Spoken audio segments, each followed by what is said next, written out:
Ladies and gentlemen, welcome back to the channel. I'm IWN. This is your 2023 AEW World's End watch along only for AEW's last pay-per-view, AEW World End. Subscribe to the channel if y'all are new. Hit the thumbs up. Turn on notifications. The pay-per-view so far has been it's been all right. It's all right so far. It's been all right. I wouldn't say it's the best right now, but so far it's been all right. It hasn't really been that bad.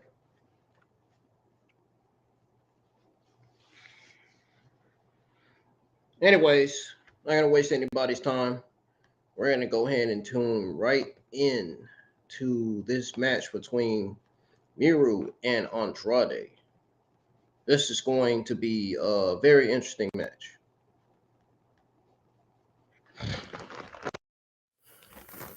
Very interesting match because news that Andrade will be returning. He'll be returning to Raw Day 1. So I wouldn't be surprised if that news or that rumor is true. I wouldn't be surprised if it is or not. Hell, I wouldn't be surprised if it is. I wouldn't be surprised if it's not true.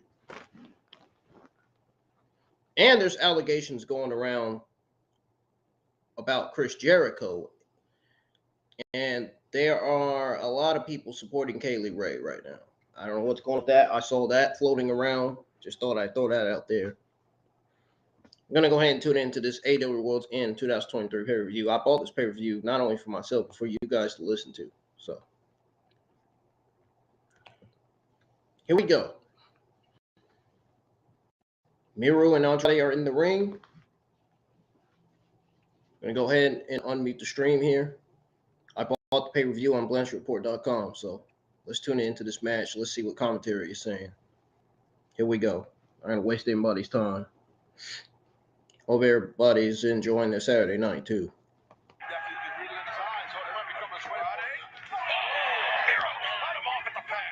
Said Andrade was one of my favourites in the Continental Classic. Had it not been for a low blow from Claudio Castagnoli, he may well have been in the final tonight. Andrade. Figure four here. That's Miro fighting desperately. Miro knows the jeopardy that he'd be in. Andrade were able to lock that on. Yeah, you can't rush into nothing with either of these guys. They're both veterans. They both understand. When you get too aggressive, you get caught. There's a throw here. Turned it inside out. All the way. Yeah, the power of Miro. Andrade, not a small man. 140 plus pounds, and Miro just throwing him with ease. Yeah, no, that was impressive. Look on the face of Miro. They say the eyes, the windows to the soul. I am here, folks. I am here.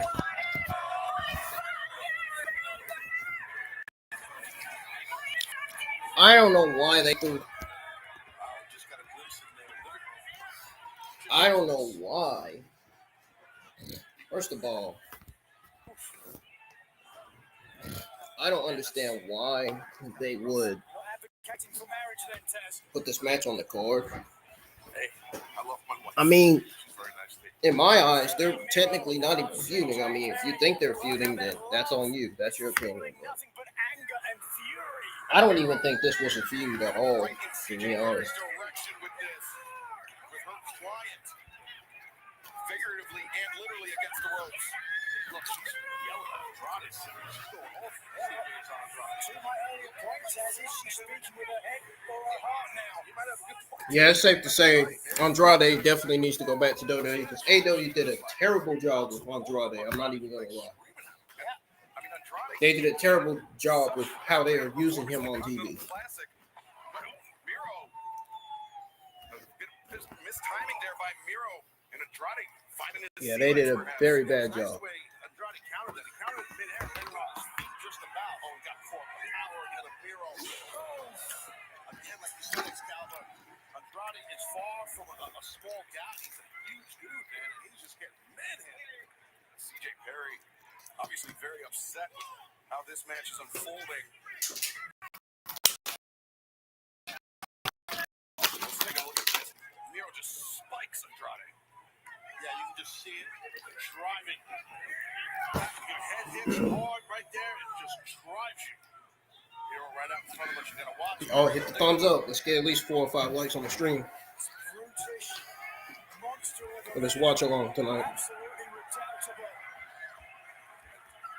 Miro and Andrade. Look in our direction. Let's get some more people in here too. Oh, I'm thinking about it.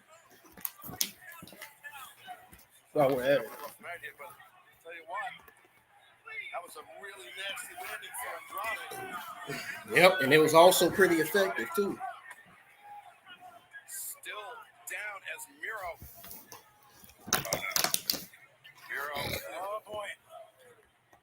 Miro was looking for a behind-the-back suplex. Andrade saw it coming. Oh! Oh, he just rolled Miro right over that announce table. Smacked his head out here, fight off feet there. Man, that was a really tough landing. Let's take another look here at this. We're going to have a monitor work off of. So this replay is, you don't see it, but. Yes, I'm eating Papa John's piece. Very high angle. Across the back of the Okay, neck. by He's up to They are that. right down by us. And Andrade's in hot pursuit on him right now. Wow, that's like a war zone right now. Yeah, Paul Turner. Yeah, we're not even near done with this man. Oh, we're gonna need a bigger boat. Oh my God, what a shot. Andrade regaining the upper hand here on Miro. As we're taking a moment to collect ourselves, but with these two men rampaging all around the ringside area, maybe completely in vain. Yeah, maybe. Andrade back into the ring. Andrade and Miro. Moon battle in the corner. Yeah, those are heavy shots right there. Heavy. Miro now with Andrade over his shoulder for a moment, but now Miro and Andrade. This is a Way up there. Oh boy. Can he get him? Can Miro get him? Andrade hanging on desperately that top turnbuckle.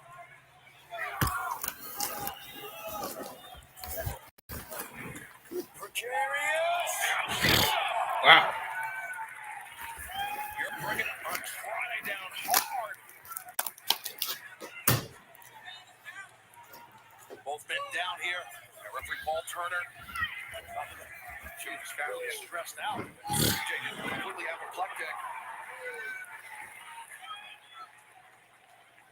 Well, which do you think is more important to CJ Perry? Her husband or 10%? I'm starting to think it's 10%.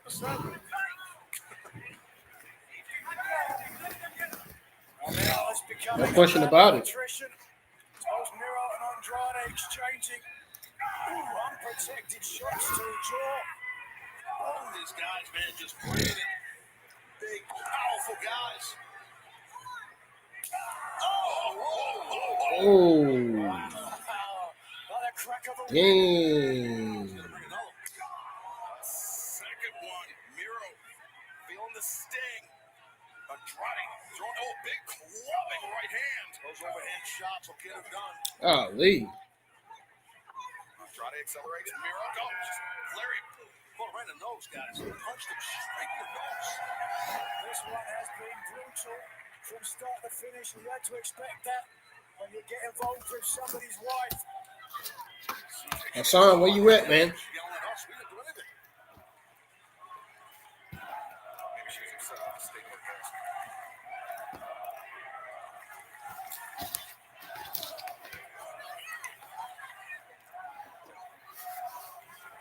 Those of you that are just now tuning in, welcome. Subscribe to the channel if you're new, turn on notifications. Hit the thumbs up. Andrade, though, the Bandera sends him out to the apron. Andrade, all of this comes in, grabs Reagan, Let's get at least 4 or 5 likes on the stream. I would really appreciate it. Right there, Nigel. Really well done. Yeah, knees are often a weakness of the bigger competitors. Andrade, the crossbody, he rolls off of Miro. Miro to his feet, swinging a miss. Andrade shot, big flying elbow strike. I want to say something, Nigel. You made a really good point about oftentimes the knees on the bigger guys are usually the weakest part. It's because of the body weight, holding all that thickness of body weight. So that's a good observation by you. TV is probably in the way. Right now, though, it's not the knees.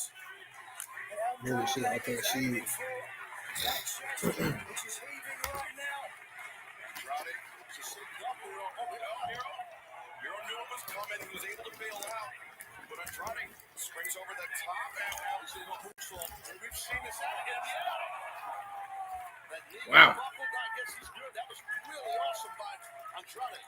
Always a risk with a moonsault. You're landing. And Andrade's giving AEW a performance of a lifetime. Miro driven into the steps. That's why I used to do my moonsaults behind closed doors, never in front of the public.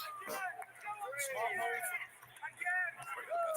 What about your 450 splashes? See now, look at this. There's synergy, teamwork. There's a hug is what there is. Some business relationship. Would you be upset if your wife hugged a man like that? Absolutely. She's not a pro wrestling manager, but yes. He said, absolutely. Your wife. Right, yes. Right now, Miro flat on his back, and Andrade is getting ready to do something off this top. Anything he wants, probably. Andrade, he loves that big swan diving moonsault press. But no. Miro Oh. not the second. Cover two, and Miro That was great, man. Certainly was. Not great. What y'all think about them Jericho allegations, man? That her husband kicked out. Right now, Andrade's trying to think, what am I going to do here? What do I got to pull out to beat this beast? Look at that beautiful secondary moonsault to get the pinfall attempt. You had to think that Andrade knew Miro was going to move, so came up short. Andrade. Oh, he's coming in hot. Miro. And Miro leading all the way into that one. The cover. And Wow, Andrade was just a tad overzealous. I can't even stay in my chair. And Miro, furious and feeding off of his fury. This could be the end of Andrade El Idolo. Mm-hmm. Could be the end as we know it. Stop to the back, and now can he get him? Andrade's fighting mightily, but no, Miro cracking back. Can he get the tap out? Can he get Andrade to tap? Look at the hands of Andrade shaking in the air from the pain. Is it game over for Andrade El Idolo? He momentarily freed that arm, but now Miro just redoubling his efforts. Oh, he's going to get the tap out here, guys. I'm telling you, he's going to get it. Miro, he's losing the grip. I think the sweat on Andrade's arm allowed him to slip free. Wow, I guess I was wrong, but good power, good strength, and toughness by Andrade. You protect for your husband. It's a fair point. Should cheer for your husband. Well, unfortunately for Miro, he keeps taking his eye off of his opponent. His wife is screaming. Certainly a distraction, but all right now, Andrade uses his advantage. Miro, once again with that leg through the ropes, and that dragon screw. I mean, it's dangerous in the best of circumstances, Nigel, but extra torque, extra tearing on the ligaments in the knee when it's through the ropes like that. When you're through the ropes, it's difficult to adjust to protect yourself. Bang! Miro will lock the kick with the back elbow, connects.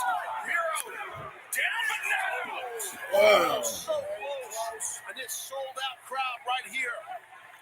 The National Coliseum, they thought that was free, but it wasn't. It was not. You see the way that Andrade Idolo positioned himself. First of all, watch the impact. Miss with the boot. Pow! Right to the ear. Andrade put himself between his opponent Honestly, and the ropes, so that his opponent couldn't. the only two matches I look for is Keith Lee versus Swerve Strickland and MJF versus Samoa Joe. What you think is your best shot? He can shake you through your core. Yeah, if you don't drop him, the finish. Those are the two matches I'm looking forward to. Well, this, to answer your question, the submission that feels four-leg lock. Brutal on these. He's worked on that leg with the dragon screw, meaning Andrade to Miro. So this is Those are literally the only two matches I'm looking forward to. Wrenching down on that toe of Miro. Yeah, pushing on the toe, but it is the crucial ligaments of the knee. They're extended with the figure four. There we go. Knee the figure eight. Yeah, once he bridges that. Figure eight to Miro. Oh, but instead, He countered it. Miro countered it. All that downward pressure on the knee of Andrade Idolo. Miro wants to tap out. Man, what a beautiful counter by the Redeemer. Oh, but Andrade trying to turn it over. He can throw down. Great job, Andrade. and the look of pain etched on the face of the Redeemer now. Interesting, he's not trying to get to the ropes. What do you make of that? Yeah, no, I agree with you. I noticed that too, but no, he's trying to bridge that Andrade again. Putting even more pressure on the knees of Miro. What? Wait a minute. What? That's not flying. CJ Perry just swept out Andrade's arms. Oh, buddy. Andrade's flexible life has turned. Andrade's in trouble, boys. Miro scores with that kick. 2. Oh! Wow, I thought he had him. CJ. He busted up that attempted victory by Andrade. Now, Andrade traps center of the ring. Nowhere left to go, and he taps out. Winning this match by submission, the Redeemer, Miro. Nigel, I can only imagine that maybe CJ Perry was disappointed with Andrade Idolo's ability to get it done in the Continental. Either that or she was playing possum the whole time, trying to trick Andrade to think that she had his best interests at heart. Instead, it was the interests of her husband that were clearly in her mind and her heart. Listen, Andrade had a great outing throughout the Continental Classic, but man, I'll tell you what, CJ doing that to him right there, he never expected it. I mean, wasn't good enough, and Miro gets the big victory. I'm impressed. And God, look at this. This is love. That's what love is right there. Look at that love. That certainly speaks well to marriage. And you saw the smile on CJ's face. I think she was impressed by the performance of her husband here tonight. While Miro remains perfect on the year and now has a full steam ahead of him in 2024. But coming up next, timeless Toni Storm looks to defend her AEW Women's World Championship against the inaugural champion, Riho.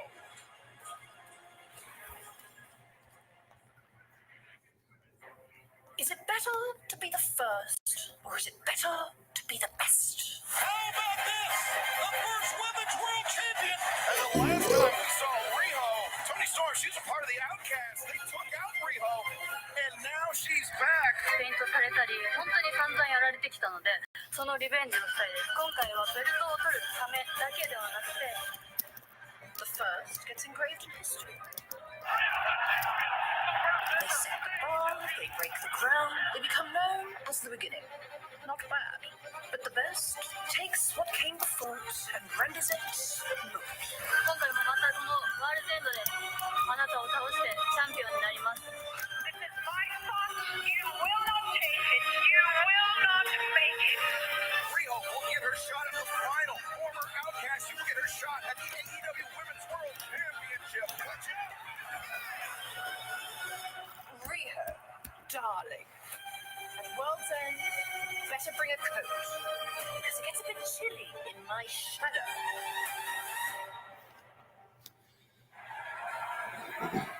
Well, Nigel McGuinness tagging out. Tony Schiavone tagging in. Tony, I'm sad that you didn't bring a new desk with you.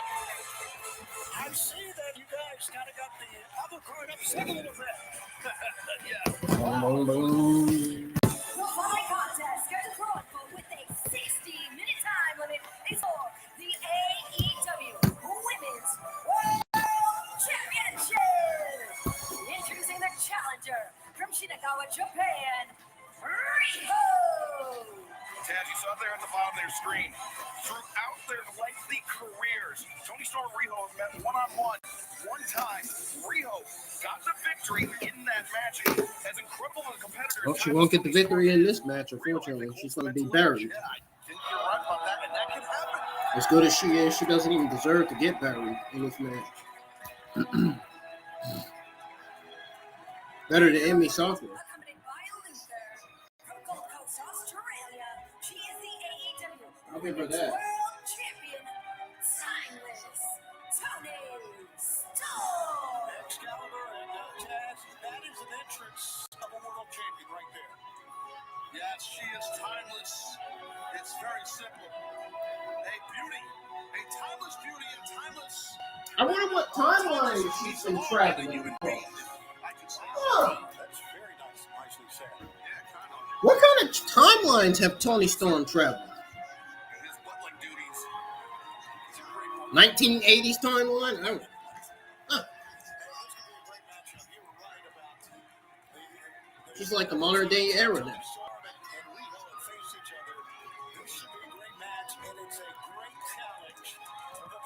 Yes, earlier this year, Dynamite This is modern day era Tony Storm. scoring the win on Timeless Tony Storm, but Timeless Tony Storm, she and her former fellow outcasts had the last laugh. They attacked Riho, took her out of action for a number of months, but now Riho back with a vengeance, working her way through them one by one. Tell you guys, I love Riho. I love what she brings to the ring. I love her What attitude. kind of makes it my table? She My doesn't chair seem to straight. get flustered and My chair upset during straight. the match, which It's is my very, other very chair cool. behind me. She got a real good shot of being the new You know, I'm women's world OCD. champion tonight. I like to make sure No everything's disagreement on straight. that, Everything's Shivani, cool you're and straight. She definitely keeps her poise, that young lady right there in Riho. As we've seen throughout all of Riho's matches here in AEW, she is exclusively at a size disadvantage, but makes that. Is anybody watching AEW World's End tonight? It works for Riho because she knows that's the only way she knows how to compete. To be giving up size to someone. I can tell you from someone that's wrestled a lot of guys that are a lot bigger than me, it plays into, you learn how to play into your own strengths. You learn how to utilize your size advantage if you're not as big as someone else. Yeah, don't get too cute though, Miss Timeless Tony Storm. You gotta be careful with Riho. And you know, I mean, Riho, she's been mocked about her size throughout her entire career, and that's not going to get her flustered as she peppers the jaw of the champion with those elbow strikes. And now Riho coming up, but gets caught. And body slam there by Timeless Tony Storm. Great impact. Hello, bridge out. That'll mess with your head if you're Tony Storm. Wait, Riho. Like a body slam on the champion, perhaps. It's a heck of an effort to try to do that, but I don't know if it's going to work this early in the match. Riho. Also, just give you guys a heads up. Next week's schedule, next week's YouTube schedule will be posted tomorrow Use her quickness, use her speed. at 3 p.m., I believe. Very athletic, young competitor. Nice flying knee there, knee strike. Bulldog out of the corner. Cover. Timeless Tony Storm able to kick out. Tony, I took it back to October 2nd, 2019, the night we crowned Riho the inaugural AEW Women's World Champion. Many people counted her out ahead of time because she was in there with a much larger competitor, Nyla Rose. Yeah, and she proved something. Once again, she proved that she doesn't get flustered. Also, she proved that a lot of times athletic ability, as you know, will beat size and strength. Roundhouse just dropped the champion in the corner. Many of the times it will. I agree with you, Tony. I mean, that's a huge thing, having athletic ability. Hold on, yes. Luther putting himself in the way. That's Riho. Wait a minute, Luther. Be a gentleman here. Not just handing Riho to Tony Storm. Little handoff. You don't see much of that. It really is. That's a hard body slam on the outside that Rio just took. Tony Storm turns Riho to the ring. The far leg is hooked. Riho able to kick out. Now, we know that when Timeless Tony Storm lost to Sheeta back in August, that, well, it's before she became Timeless, but she kind of snapped, as we talked about. I just wonder what loss would do to her psyche here tonight. You would have to imagine that losing the AEW Women's World Championship for a third time would just completely fracture. Oh, my God. She would go berserk. Tony Storm would go berserk. She would. I Yeah. can picture her running up and down Hempstead Turnpike. Oh, wait. Hold on. Riho. Covered. Right out Oh, in front of this arena. That was close, wasn't it? Yelling and screaming with my title. Lateral press again. Again? He says. Championship to Tony Storm. Just as important as discussing Long Island geography is to you. Just trying to be topical in the air. Well, you are, and let me say this. What's that thing Tony Storm says? And Response titties. here tonight in the Nassau She's, Coliseum. the way she said it, it'd be funny as hell. Absolutely. You know, my first time here was 1987. How about that? Yeah, as a house show. Yeah, they already called the barn. Scoopy slapping. Lateral press. They don't call it the old barn. Sure, And it titties. was the old worn-out barn. Then it's just the barn. But they did a great job with this facility, and it's great to be here in our first ever pay-per-view event in New York and a sold-out crowd. We got a great card tonight. Actually, the show has been phenomenal. Yeah, man, it's great tonight. It really is. Rich is getting warmed up. And we've seen an No ultimate shit. game plan out of Timeless Tony Storm here, using her power, her size advantage, employing those body slams very effectively, trying to slow down that speed, that first step explosion of Riho. But Riho counters. Oh, almost got her. As now Riho. Oh, yeah, there you go. And now they're going to check. Yeah, referee Rick Knox is checking Riho after. I mean, Taz, when you have your back seized up in the middle of a match, this guy had that 1, 2, and Riho. And no. Your back seizes up like that, and your opponent obviously spot like Tony Storm did. She, I would assume, is going to have a full attack on that low back. Yeah. We see right there. There you go. Tony Storm knows what she's doing. That's all. Just concentrating all of her attacks on the lower back of the challenger Riho. Timeless double bicep pose right there. Yes, it was, Taz. I need an answer here in Long Island.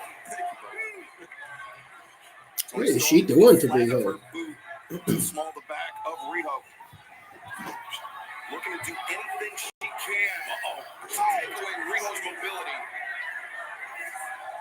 Yeah, Tony Storm is in complete control right now. Just a 1 count though. Oh, that's sure gonna Take a hurt. moment to soak it in from her during public. But Excalibur, she shouldn't pose too much, because if you underestimate Rio, you pay for it, and it's well documented in AEW. Yeah, no, that's a fact. That's been the story of Riho's career, essentially, is count me out, please. Yeah. You're right. She's got a single leg grab. Storm does on single leg grab while she's sitting on it, which makes it even more painful on your lower back, more than your leg, believe it or not. Riho, though, you saw how she turned her hip, was able to alleviate some of the pressure and enough to lunge for that bottom rope to force the break. A lot of people think like a Boston crab or a single leg grab affects your leg. It does to a degree, but it's more on your lower back. It really tears up your lower back. Look at this, a little teamwork. Which is how is this? Charge. Oh! Well, we've never seen that before either.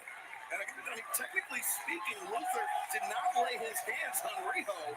No, he did not. And did not go in the ring, obviously, so I guess all that's legal, right? Very innovative. Yeah, but also Rick Knox being a little lenient, because he could have really said, okay, you've interfered, I'll throw you out of the arena here. The sold-out crowd chanting, "Let's go Timeless," They are urging on the champion, but the challenger is now up to 8 on the floor. Finally moving here. Finally moving.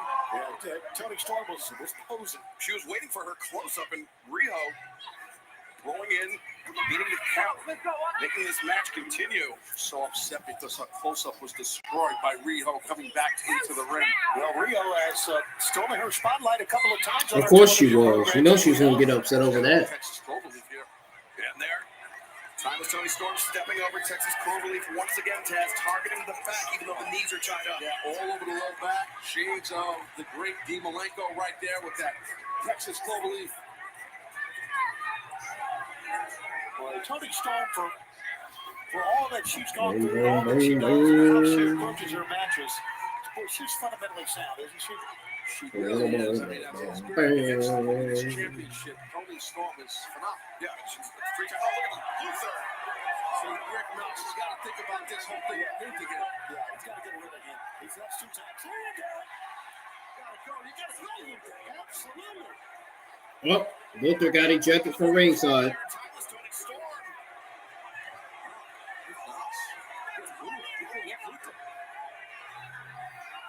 Luther's interference led to Toni Storm being forced to break that submission hold on Riho. And Riho's shown some signs of life, but Toni Storm hammered down on the spot. Luther is, he's ejected Taz, and now go back and make tea for the Toni Storm when she comes back. Yeah, right? He can do that. That's right. He can get a nice counter. Riho slips free. Once again, those elbow strikes. And she's got some more to Riho. She just keeps on fighting. And Riho, the T-House. Since Timeless Toni Storm. Riho, you got to set her up, Riho. She's all set up. Riho. The Tiger fake kick, the air go shot, whatever you want to call it. It was on target, Taz. Yeah, it was, and she's not done, Riho. Diving crossbody. Yeah, but Toni Storm popped right back up. Now Riho. Can she get her up? Yes, she can. It was enough. It was definitely enough to slam her. Now Riho looking for the cover. 2 and. Well, guys, again, you notice how that Riho was holding her back, and she tried to make that pin that time. Yeah, she's definitely having those back issues. And it tightens up, it spasms. That's what happens. It's just super, super tight. So this little bit of non-physicality in this moment here is enough maybe for Riho to loosen it. But look at her. Diving crossbody. Riho. Coming from the skies. Yeah, I did notice her holding her back. And Riho.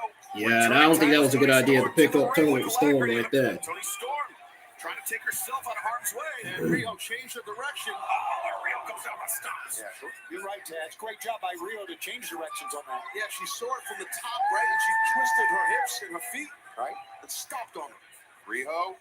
Dragon suplex. Dragon suplex. Rough landing for Toni Storm. Yeah, she is. Oh, boy. High stack. Riho. No. It's tough. It's tough when you don't get a win, a pin, I should say, on someone when you have them stacked that high. But Toni Storm was able to kick out. Very nicely done by Timeless Toni Storm.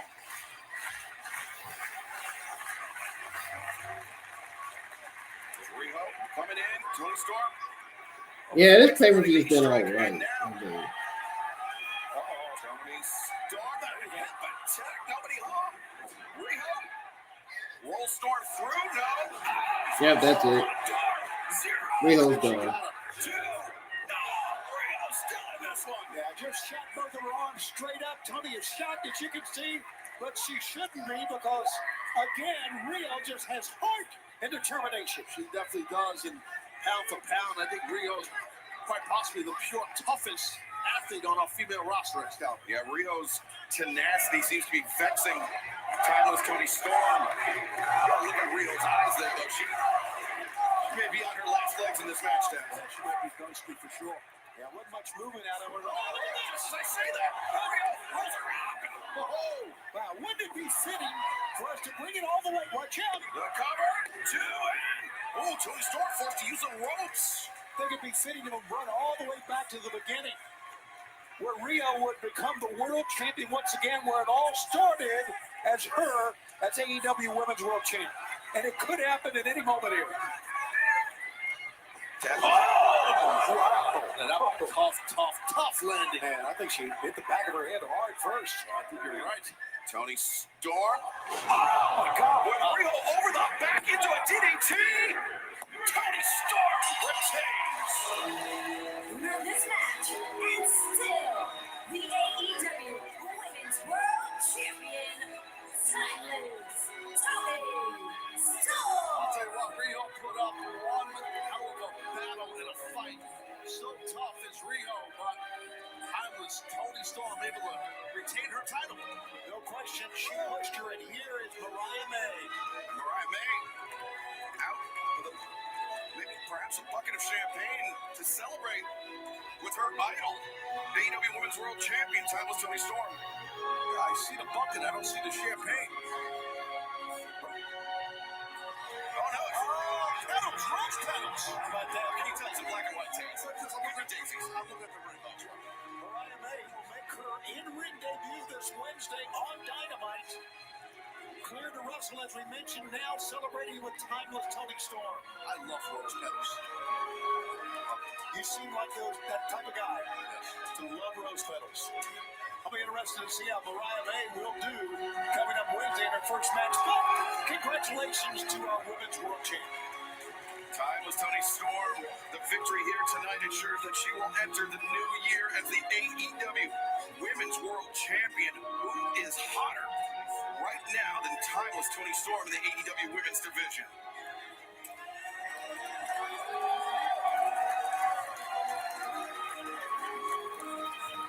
No, just my head is just gone. Pass our condolences to the family, the fans, the friends of Masashi Ozawa, Killer Khan, and Curtis Chapman, aka Matt Kurt, both men passing away recently. And right now, let's go back to our colleague, Lexi Nair.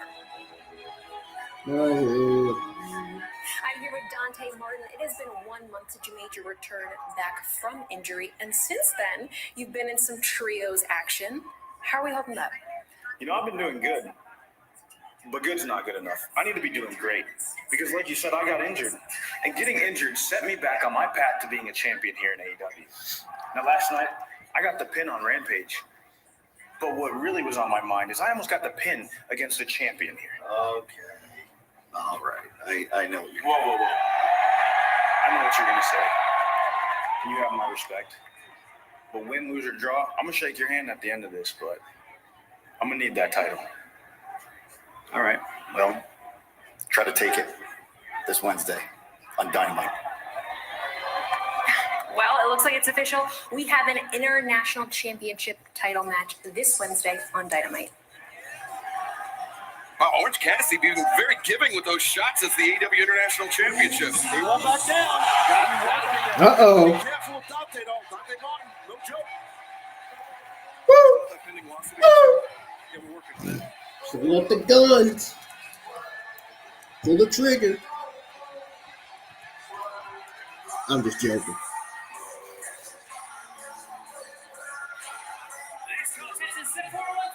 Them boys probably posing with guns out there. They probably think this is their game banging song. No, this is a theme song.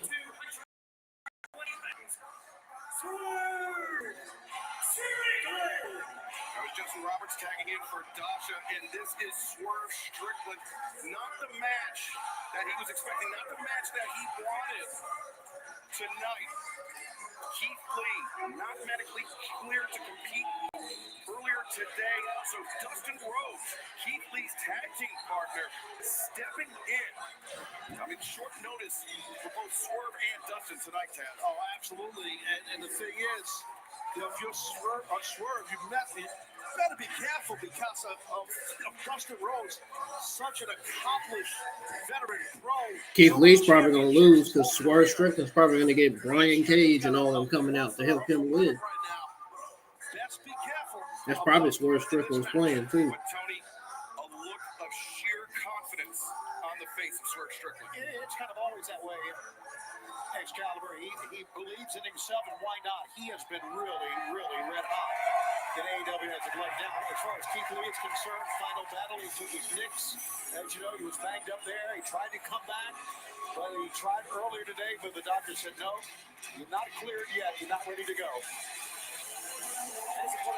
From Austin, Texas, weighing 217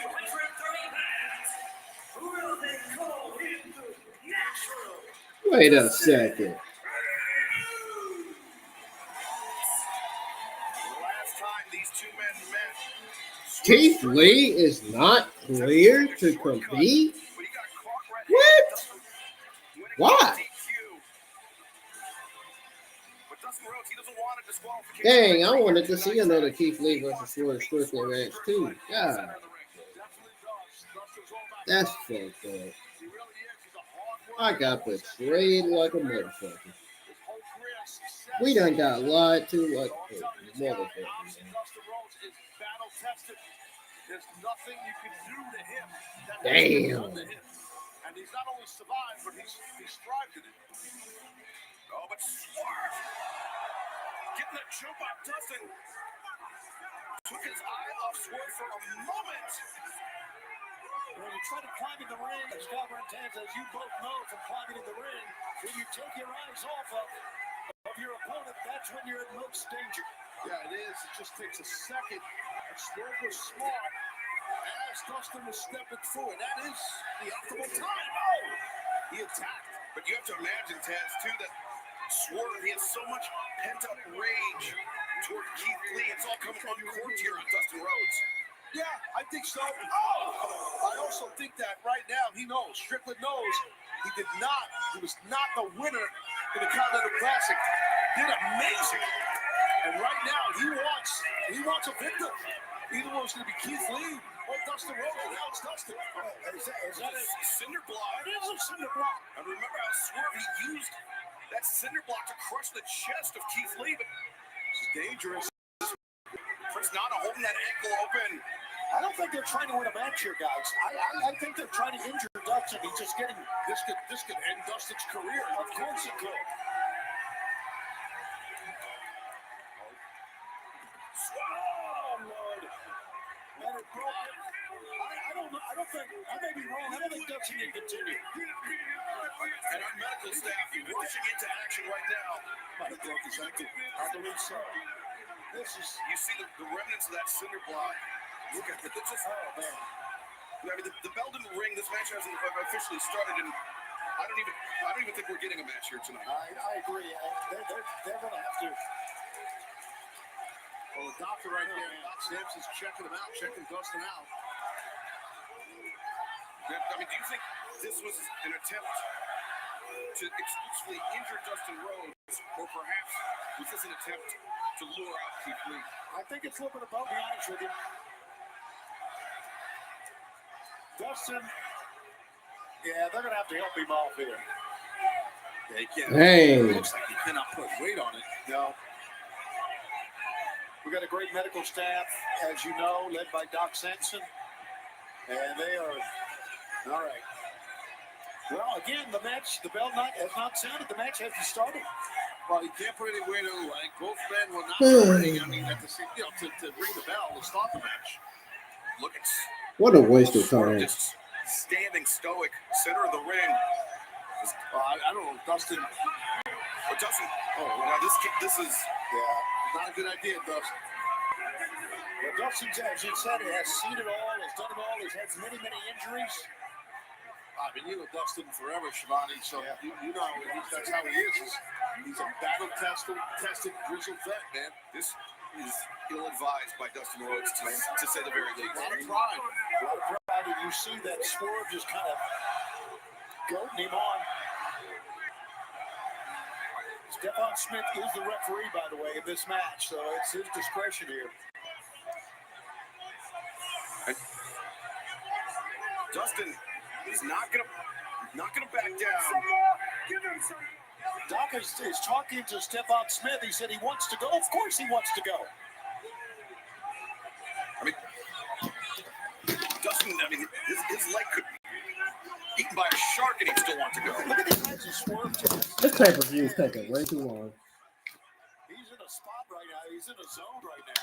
This match is taking way too long.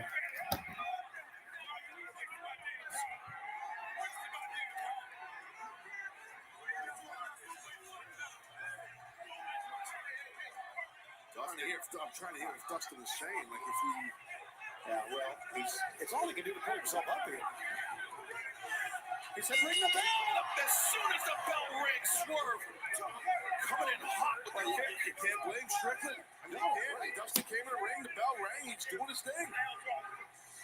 And notice Swerve test not for a submission on that injured leg.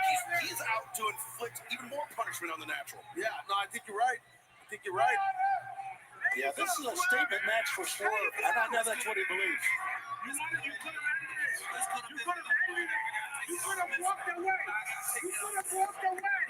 could have been you. That's what he's saying to Keith Lee, we have to assume. Yeah, message for Keith Lee, no question about it.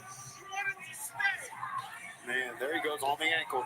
Yeah, now this is the smart thing to do. Just get your body weight, do stuff, submissions, whatever to that ankle. Steady diet of an attack on that lower leg. I mean, Stephon Smith really... Where Strickland is just toying with Dustin Rhodes. The fact that Dustin elected to take this match. And now the choice is for Dustin to stay in there. Oh, did you hear the Prince? Prince said, mind your business, Dustin. Meaning, don't get involved in the... Maybe that's right. Yeah. Maybe Dustin shouldn't have stepped up, for his tag team partner, Lee and stuff like that. Maybe he shouldn't have got involved. So happens when you get involved in somebody's business.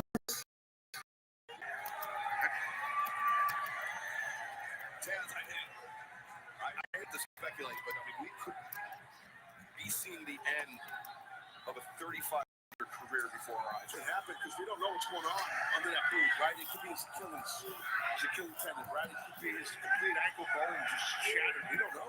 Because that boot, it's a heavy leather boot that's high-laced, so it holds in whatever's going on. It holds in the swelling and everything. If you take that boot off and they check him out. Dustin placed on the top rope, Swerve right hand. Oh, but Dustin fires back. Yeah, what a shot. Now, as long as Dustin can swing with not being on both feet and be up on top, he's got to shift some offense in, right? Yeah, he does, and he's higher up right now to Swerve, so a couple of shots worked. But what's Strickland doing here? If he's thinking superplex, I mean, not only is that... It's hard on a guy that's 6'6", though. I mean, you know what I mean? But I mean, not only does that affect the body test, but also the feet as well. When you come down from that height, from that speed. You're right, the whiplash. Dustin, he's a fighter, man. That one might have caught Swerve on the bridge of the nose. I don't know if this is smart, Dustin. You can't put the weight on the ankle, on the foot. Oh, Dustin. He needs to launch off the other one. He does. It's a cross body. Dustin Rhodes, no. How about that for Dustin? Yeah, I told you. He's got Hart. I don't know, man. I don't know if he can hang on. No, he's looking good with these right hands. But Taz, if you can't plant on your foot, those right hands, not as effective, but he didn't need to plant there. Yeah, that was smart. Dropped to his knees and gave that uppercut. Big stinging shot delivered by Dustin Rhodes. Swerve. Oh, man, there you go again. And that was behind the knee. Swerve's game plan very clear. Dustin, though, got the boot up into the face of Swerve. Yeah, Dustin, look at this. A Canadian destroyer by Dustin Rhodes. Wow, a Canadian destroyer by Dustin Rhodes. Wow. Dustin's always had that great snapping power slam. He's always had that. Saw that look of panic on the face of Prince Nana. That snapping power slam, Taz, is like momentum built, right? Oh, yeah. Yeah, it will rock your opponent's shoulders, spine, back of his head, everything. I'm surprised that Dustin Rhodes is even standing his age. For his age, I'm surprised he's even standing. I'm surprised he's still going. I mean, after all, he is the brother of Cody Rhodes.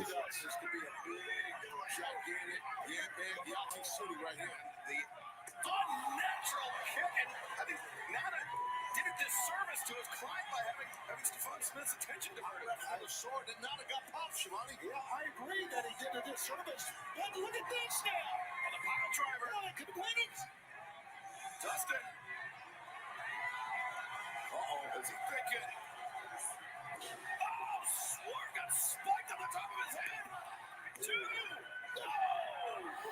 Oh, Swerve Strickland kicked out.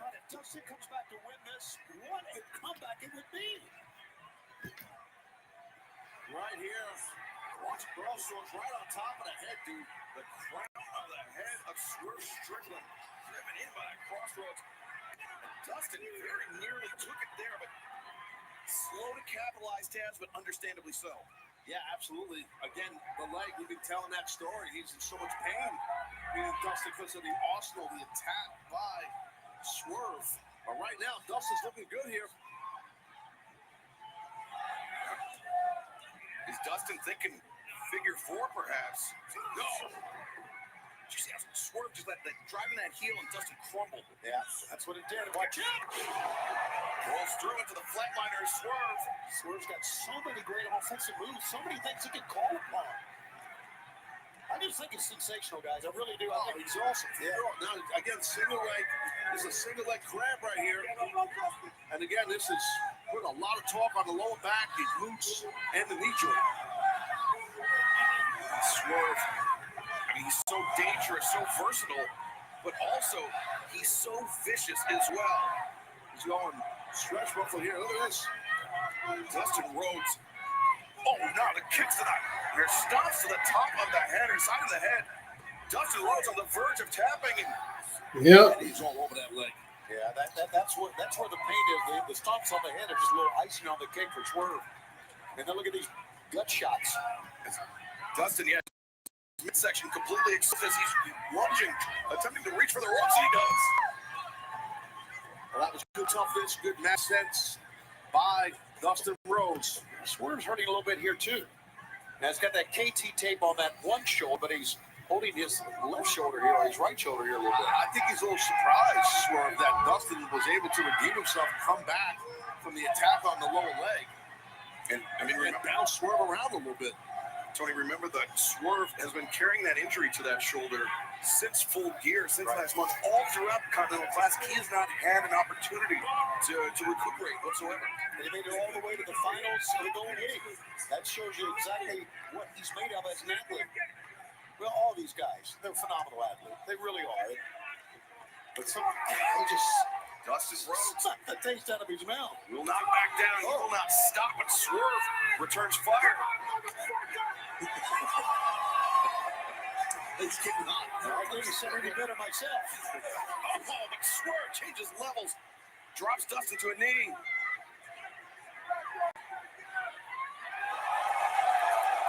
Oh, jeez, man. Dustin, I've never seen this side of him. Well, at least it's been years. How will Swerve respond? Look at the eyes. Dustin, it's...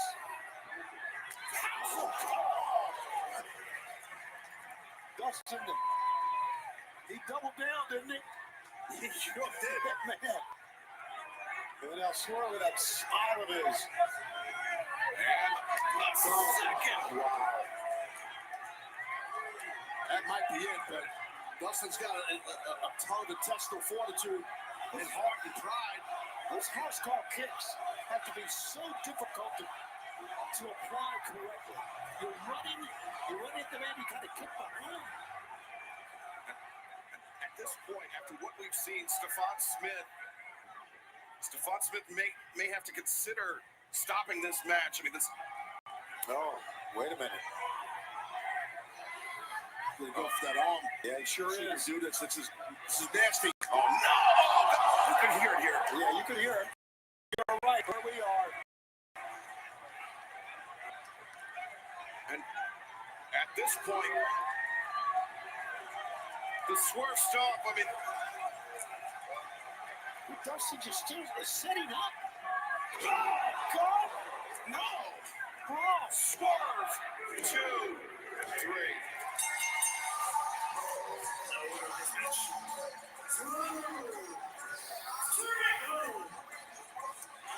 Well, gentlemen, that was a hell of a win for Swerve, but Dustin again showed us what he's made of, and we're not surprised. Swerve victorious, Taz, but not a happy expression on his face. No, not at all, but impressive victory for Strickland. Dustin Rhodes shows his heart, his toughness, his poise throughout this contest.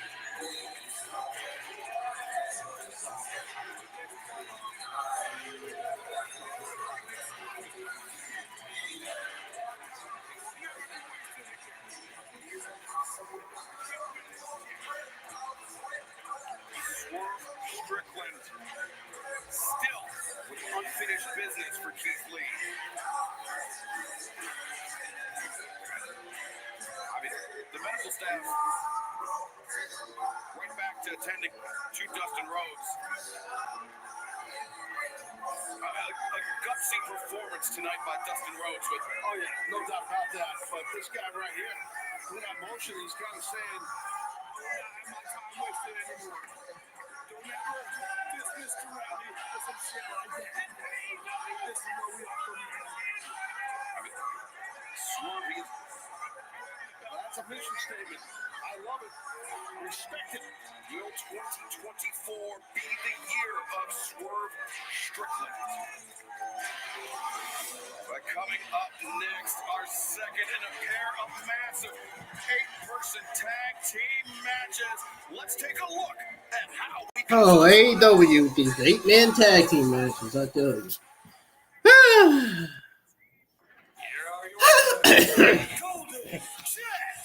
And Chris Jericho, fit challenge for the AEW World Tag Team Championship. Chris Jericho running afoul of Big Bill and absolute Ricky Starks.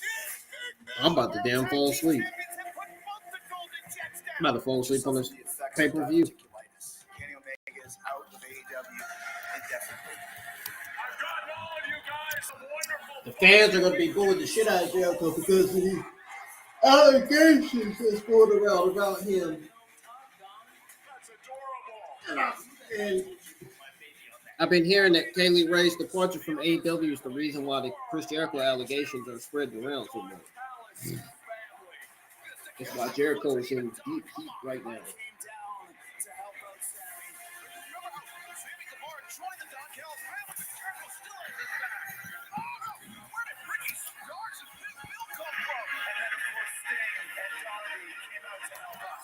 Which leads to the huge 8-man tag for the first time ever. Sting and Chris Jericho will be tag teaming together.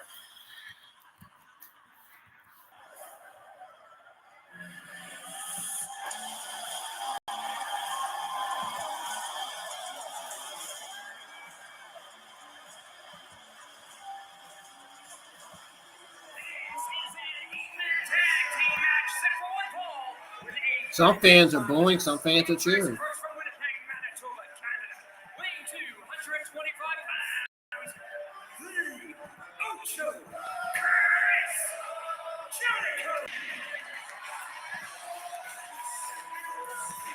heard from Chris Jericho last night on Rampage, Tony. He said he and Sting, they might not like each other, but they respect one another. I don't think Jericho was even in a mood tonight after hearing about those allegations about him.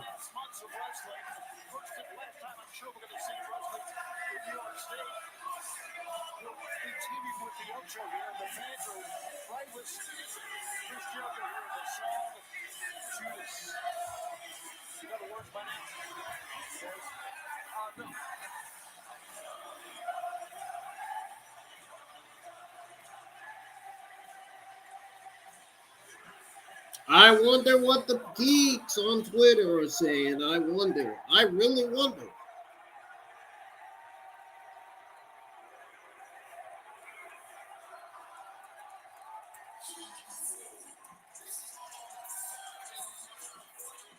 From Houston, Texas, 195 pounds, Sammy Guevara.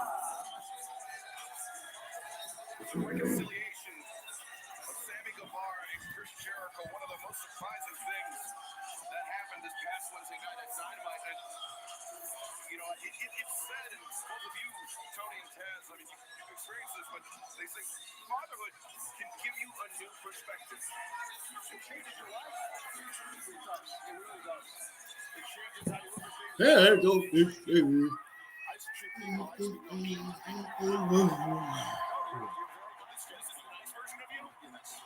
Jesus, very nice.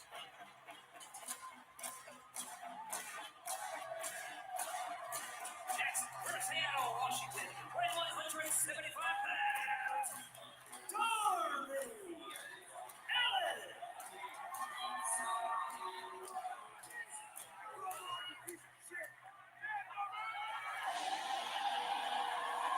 Uh-oh.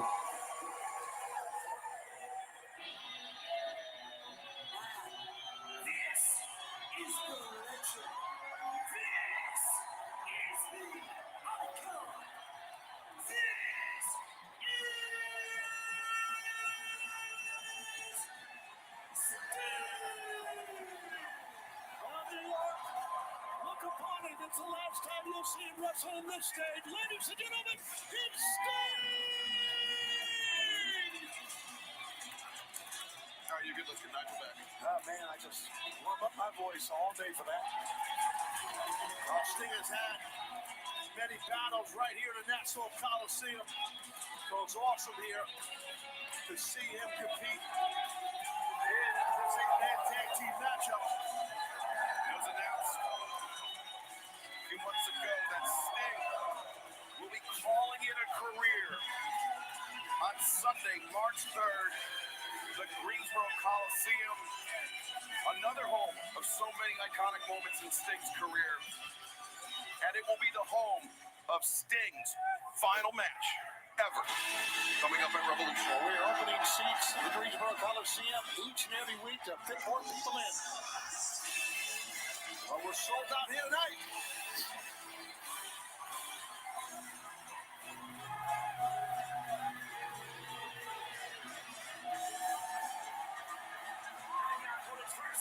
They are the AEW World Tag Team Champions, Big Bill and Absolute Ricky. I gotta tell you, I like these two men. I mean, two men as the tag team champions, I feel they have excellent chemistry together. You never would have thought these two athletes together, different styles and everything. But man, it works. Yeah, that's definitely one of the most surprising stories of the year for me. Is Absolute Ricky Starks and Big Bill coming together not only to form a great tag team, but to win the AEW World Tag Team Championship. It's not always the case. If you take two great wrestlers and pair them together, they're going to work well. Absolutely.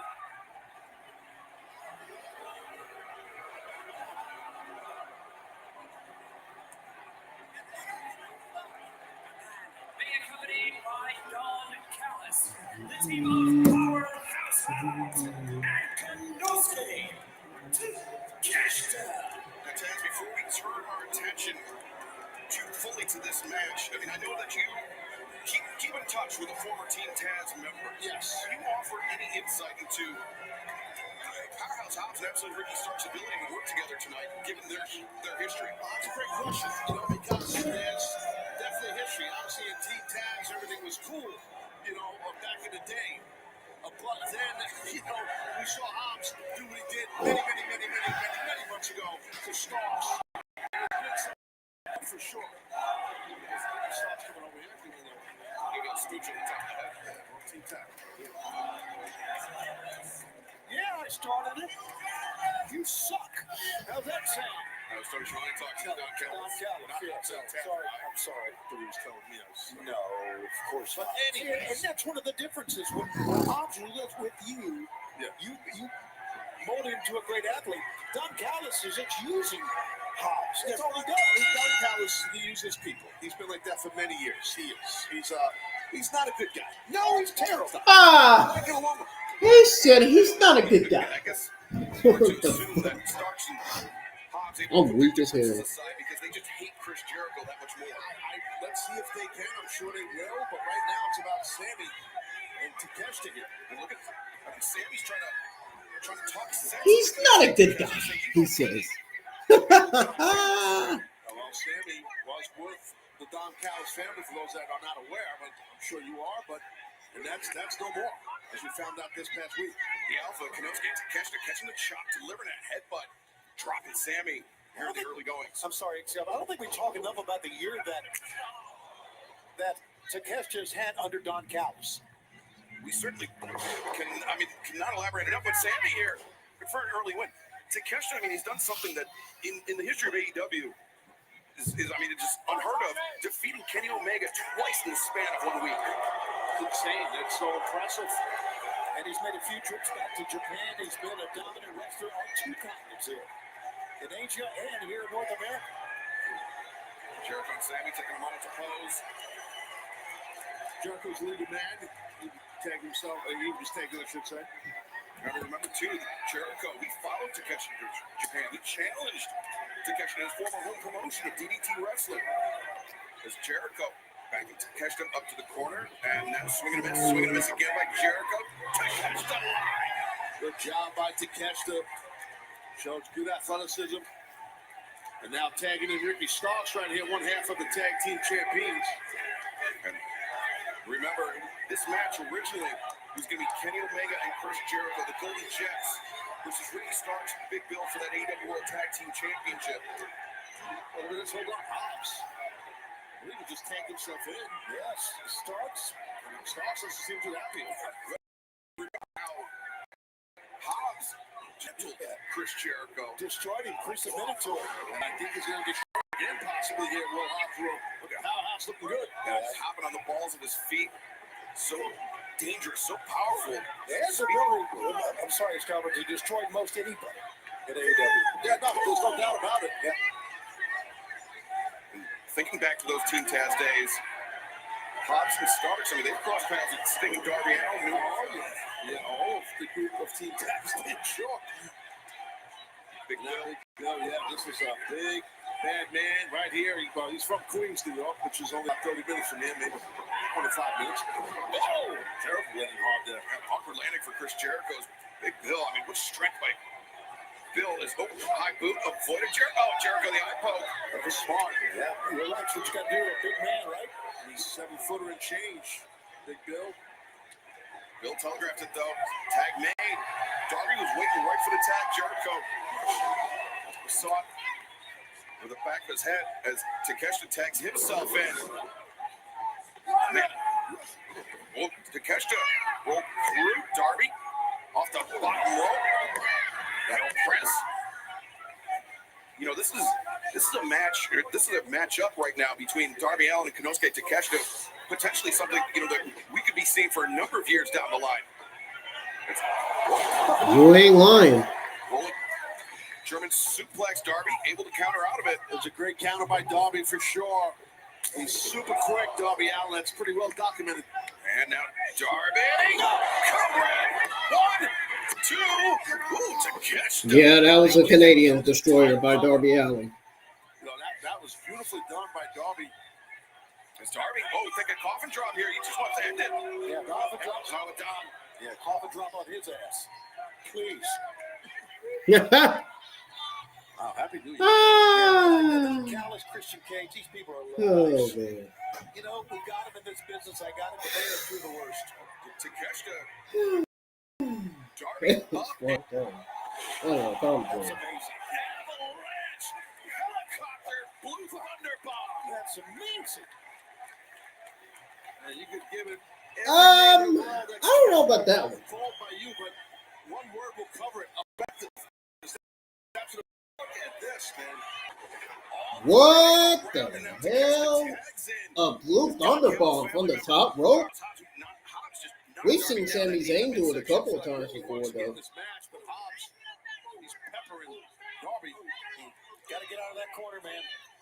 I know he's covering up, but you just can't stay there all day. Darby in very dangerous territory there in the opposing corner. Look at Big Bill. Got those giant Tims. He's got a size 17-foot. We can get 17 and a half. I think 18 does.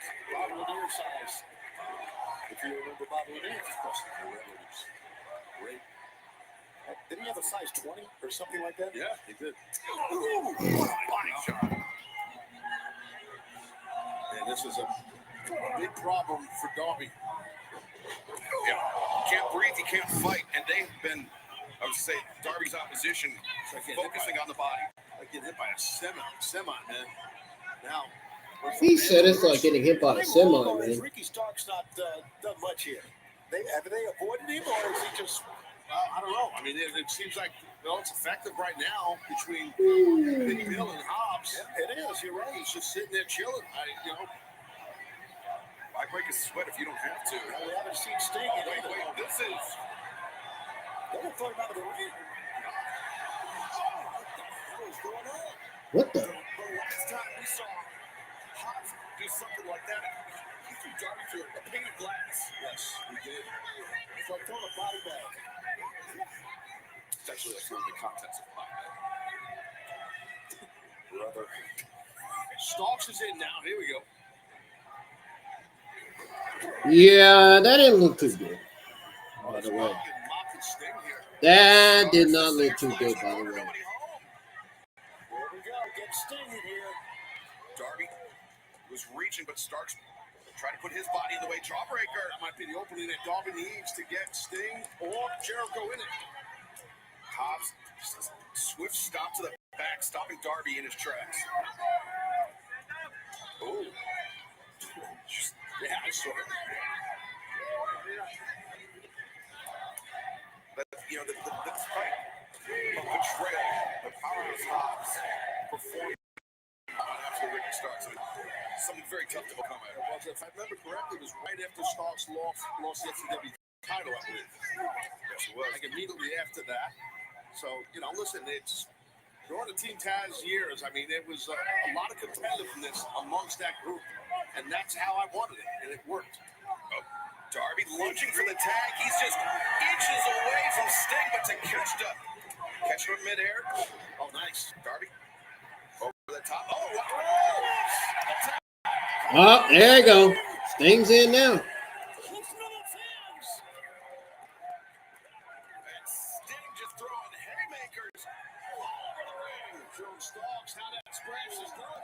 Guys, 30-plus years later from when I first met him, he still has the charisma and the ability. There you go. Hobbs and Bill get taken down. No, Bill did not get taken down. He's got a little yin-man ride going on there. That'll slow you down at 7 foot. Well, it sure will the rest of the way. Got some tough sledding there for Big Bill. As Jericho with the save, cutting off Hobbs. Preventing Hobbs from attacking Sting from behind. Real communication with Sting and Jericho going on here. First time ever. Stereo Stinger splashes on opposing sides of the ring.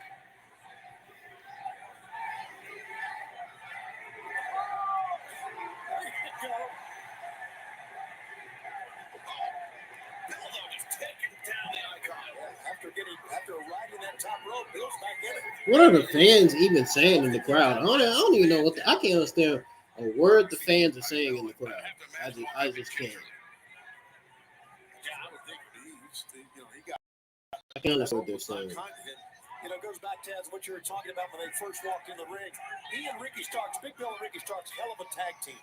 I can see them holding on to the tag team belts for quite a while. I don't disagree. Body shots here by Starks, really working on Sting, and then catch him in the jaw. Remember, Chris Jericho made the offer to Sammy Guevara to challenge for the AEW World Tag Team Championship against Bill and Starks. Ricky's got to be careful here. He's going to walk that rope. And just mocking Sammy Guevara, going looking Sammy right in the eyes, mocking the icon Sting. Hammer throw into the rope. Sting hangs on and Starks. Oh! Starks driven down. Sting maybe look for the hot shot, but instead, which was effectively good. Sammy now tagged himself in. Yeah, that worked. And here comes Sammy. Yeah, no, that definitely worked. But you saw the big men in the corner. They barely flinched when Sammy made contact with them. And Starks sends Sammy in. Nice sidestep by Ricky Starks, but even nicer short of the midsection by Sammy Guevara, followed up by the Enziguri. And Sammy looked for that cutter. Starks. Oh, Joe DDT here. Anticipated, both men anticipating their opponents' attacks. Oh, Sammy coming out with a cutter. Hey, great. That was great by Guevara. The cover and Big Bill. Oh, look at you. Just hoisted. He did something, Sammy. Everybody's like a toy in Big Bill's hands. Sammy looks like a Christmas ornament next to him.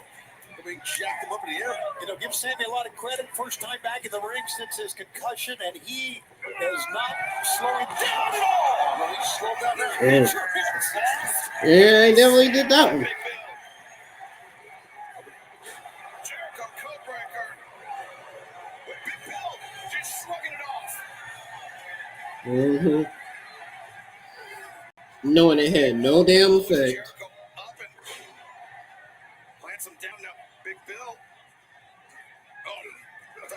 a figure four, but instead opts to rain right hands down on Jericho's head. You got to improvise. If you can't get the figure four on, just beat him in the head. Jericho sent to the corner, but the boots are up. Big Bill dropped to his knees. Jericho, drop kick. But Hobbs, oh, monster! And the straps come down as Powerhouse Hobbs, the world's most dangerous slam. Big time athlete going at it right now, guys. And remember, this is how he took Jericho out for a number of weeks. Watch Darby Allin. Darby's splashing Jericho into Hobbs. Very smart. Look at Darby Allin on all fours, just like Darby, like an animal. Launches over. Scorpion death drop on Hobbs. Wow. You gotta get tough. Oh my God. Oh, he dropped him on his head. Jesus. He dropped him on his head. Damn. He almost threw him to Parsippany. Yeah, that was rough. That's far away from here. That's far. That's definitely far. Reversal there by Takeshita. Guevara, wait. Takeshita. Oh, God, Takeshita. He dropped two on his head. Wow. On their head. He's a thoroughbred, guys. Takeshita is. He just ran right through Sting, but Oh. that knee knocking Sting back to the ropes. And now Takeshita. Whoa. The jumping knee counter. No. Okay. Sting sweeps up the legs. Here we go. Fans know it.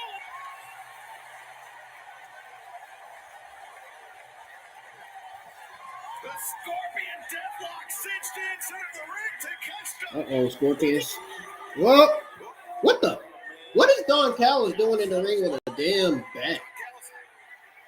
Risking disqualification for his team. But then again, maybe correct on that. Maybe that was actually very smart by Don. Yeah, that was to get Sting to let go of the hold. Exactly.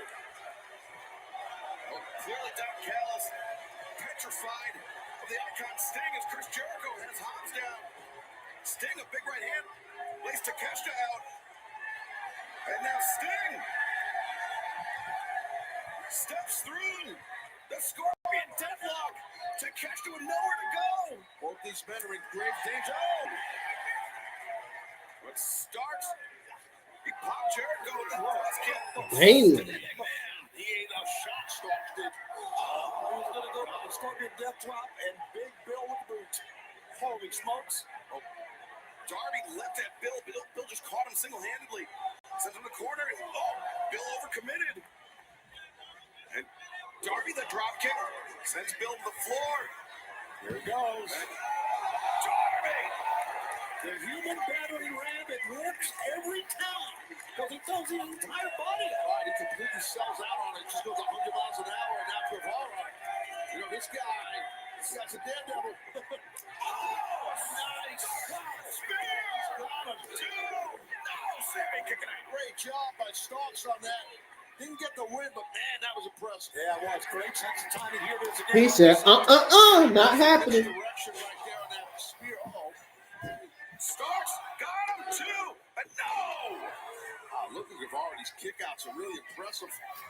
Yeah, they are, especially as we talk about where he came from. I mean, Sammy just. And Starks could be thinking Rochambeau. He's got Sammy up. Sammy knew it was coming. Sammy rocks the jaw of Starks. He got him good there.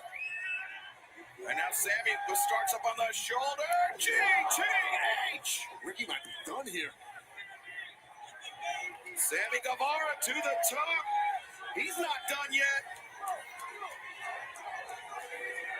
Guevara. Shooting star press. 2, 3.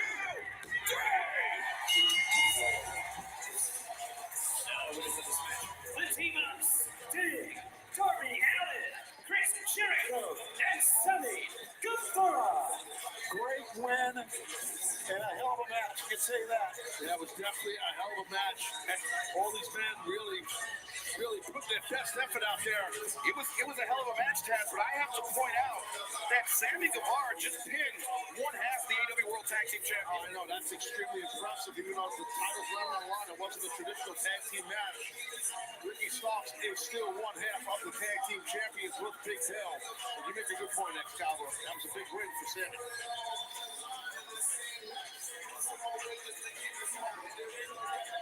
Sting's final match in New York State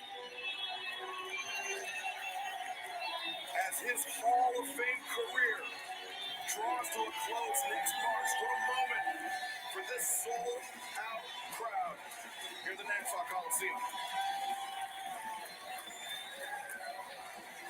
Man. Sting's last match. Imagine that. His last match in New York, Long Island. For the fans here at the Nassau Coliseum. What a wonderful, wonderful career on many levels. Not only as a wrestler, as a competitor, but as a human being as well. He's the best. Love Sting, man. Gonna miss him. Seen him on the road and at arenas all over and hotels. Well, known Sting a long time, man. He's good people. Tony, I mean, you know this perhaps better than most. Just one of the best men in this business. No question. For the first time I met him, and I talked to him about it, in the studios of TBS, I stuck the microphone in front of him. He was looking out of breath. And his first match on TBS, but I was there, and I'm so very, very proud that I was here for this career. The icon Sting soaking it all in here tonight.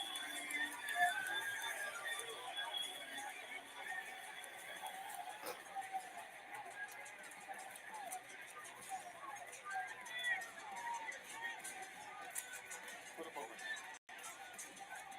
We still have so much more action to come here tonight. Oh, Vlad, there he is. Behind us this whole time, including this TBS Championship title match. Julia Hart, the champion, Abadon, the challenger, and it will be House Rules.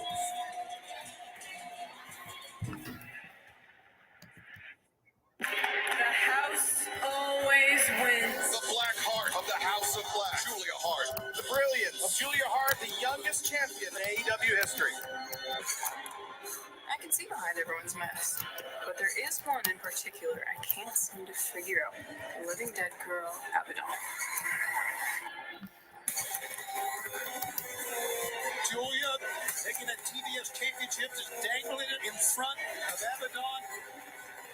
Where'd Julia go? The TBS title draws the battle line. Wait a minute. And now Sky Blue, along with Julia Hart, attacking Abadon. The plot thickens. At World's End for the TBS Championship, Abadon, Julia Hart, one-on-one. The house always wins. Soon enough, the heart stops beating.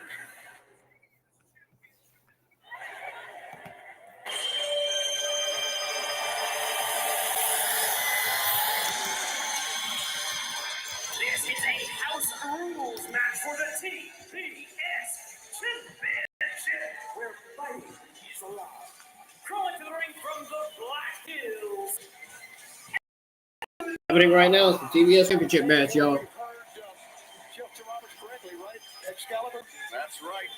The stipulation that Abadon chose for this House Rules match is that fighting is legal. The House Rules system, it's a 20 count on the outside. There are no rope breaks inside the ring. And the challenger's choice for a stipulation in the match, and Abadon has chosen that fighting. Very interesting stipulation, but I'm not surprised. I mean, remember when Abadon she challenged Hikaru Shida for the AEW Women's World Championship? He actually drew blood fighting the champion. Yeah, Abadon is a ruthless competitor. Highly unpredictable. That's something I don't know someone else who's a ruthless competitor. Another word we could use. This young lady right here. Honoring the House of Black, she is the TBS champion, Julia Hart. You know, guys, I look at Julia Hart at only 22 years of age. I'm thinking that we are seeing the beginning of what is going to be a great career here at AEW. How's all you? Champion already.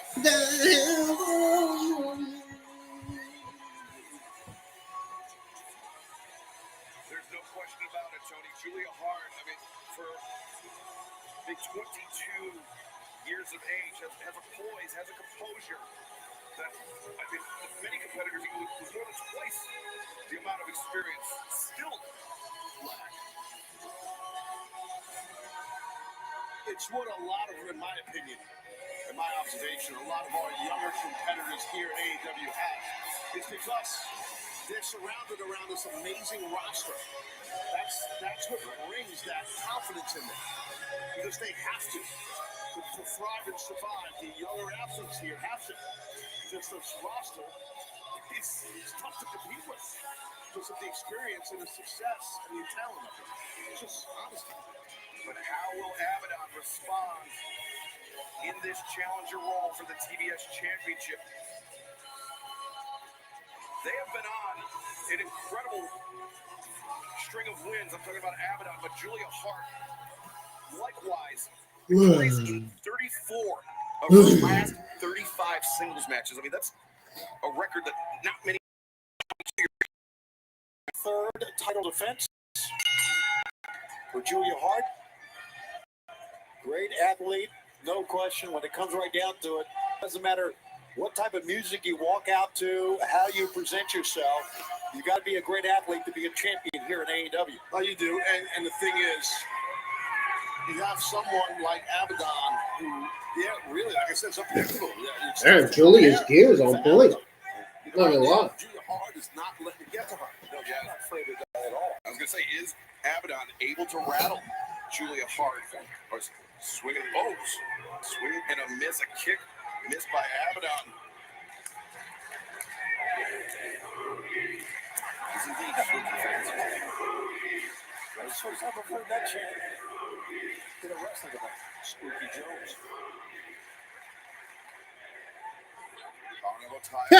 The fans in the arena, this is food. I'm fucking weak. I think Julia is waiting for the right opportunity. She's waiting. I think the reason why Julia is letting Abadon damage her is because she knows it's only a matter of time. Abadon stamina runs out. She should do damage to her stamina runs out. Look at this. Those shots will wear you out, man. I'm telling you. Imposing their will on the champion. And that's what they're doing. They're wearing her out. Abadon backs off, charges in once again. Julia slips on the corner, but you can see Julia still very unsteady on. Abadon plants down Julia. 2. Just a thumbs up. Get some more people in here. Tough landing from the TBS champ, but she kicked out. Yeah, look, I was getting ready to say that Abadon has come out with a pretty good game plan. Take the fight right to Julia, and look at Julia fire back. We're turning around here. No, but Abadon reverses, now just raining down right hands. Julia forced to cover up. I think Abadon realized that they were not going to intimidate Julia Hart. So what Abadon has done now... Yeah, I don't think they were going to intimidate Julia Hart either. And it kind of got Julia Hart unglued To here. be honest. I think Julia Hart, so familiar with the mind games, being part of House of Black, that Julia wasn't going to be shaken by Abadon, but Abadon just coming out with this different game plan, and now Julia... Whoa! Crucifix. 1, 2. Abadon What was that just now I just saw? Surprised Abadon broke free of that. I thought that was over. Smart for Julia right there to back out. She realized it wasn't really effective on Abadon. Smart instead of rushing into something, but this is spooky. Abadon and Julia Hart. I mean, Julia's really enjoying this.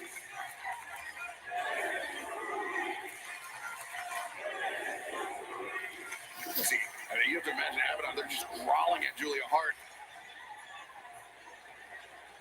Oh, damn. Pie-faced her. Pie-faced her. Palm strike. I'm not sure. Either way, both competitors grabbing one another. Yeah, trying to jockey from some grip strength on the throw, but nice back sweep right there by TBS champ Julia Hart.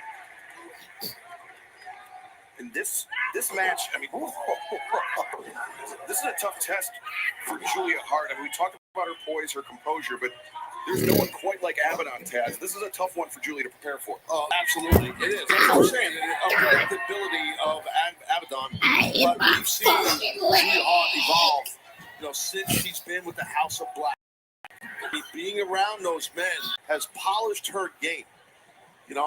Excalibur, you and I, we spoke about many episodes of AEW Dark when Julia Hart was on it and not in the House of Black. And we knew that there was something special. I hear my fucking. That's right. They were able to draw that out of Julia Hart, that promise that lived within her. That is why she is the youngest champion here in AEW history. Abadon dropped. It's got to be so difficult to prepare for Abadon. And I guess Julia Hart's doing the right thing. Just hit her with everything. Now, Julia, I think, inviting the count out. They're inviting Abadon to crawl their way back into the ring if they can.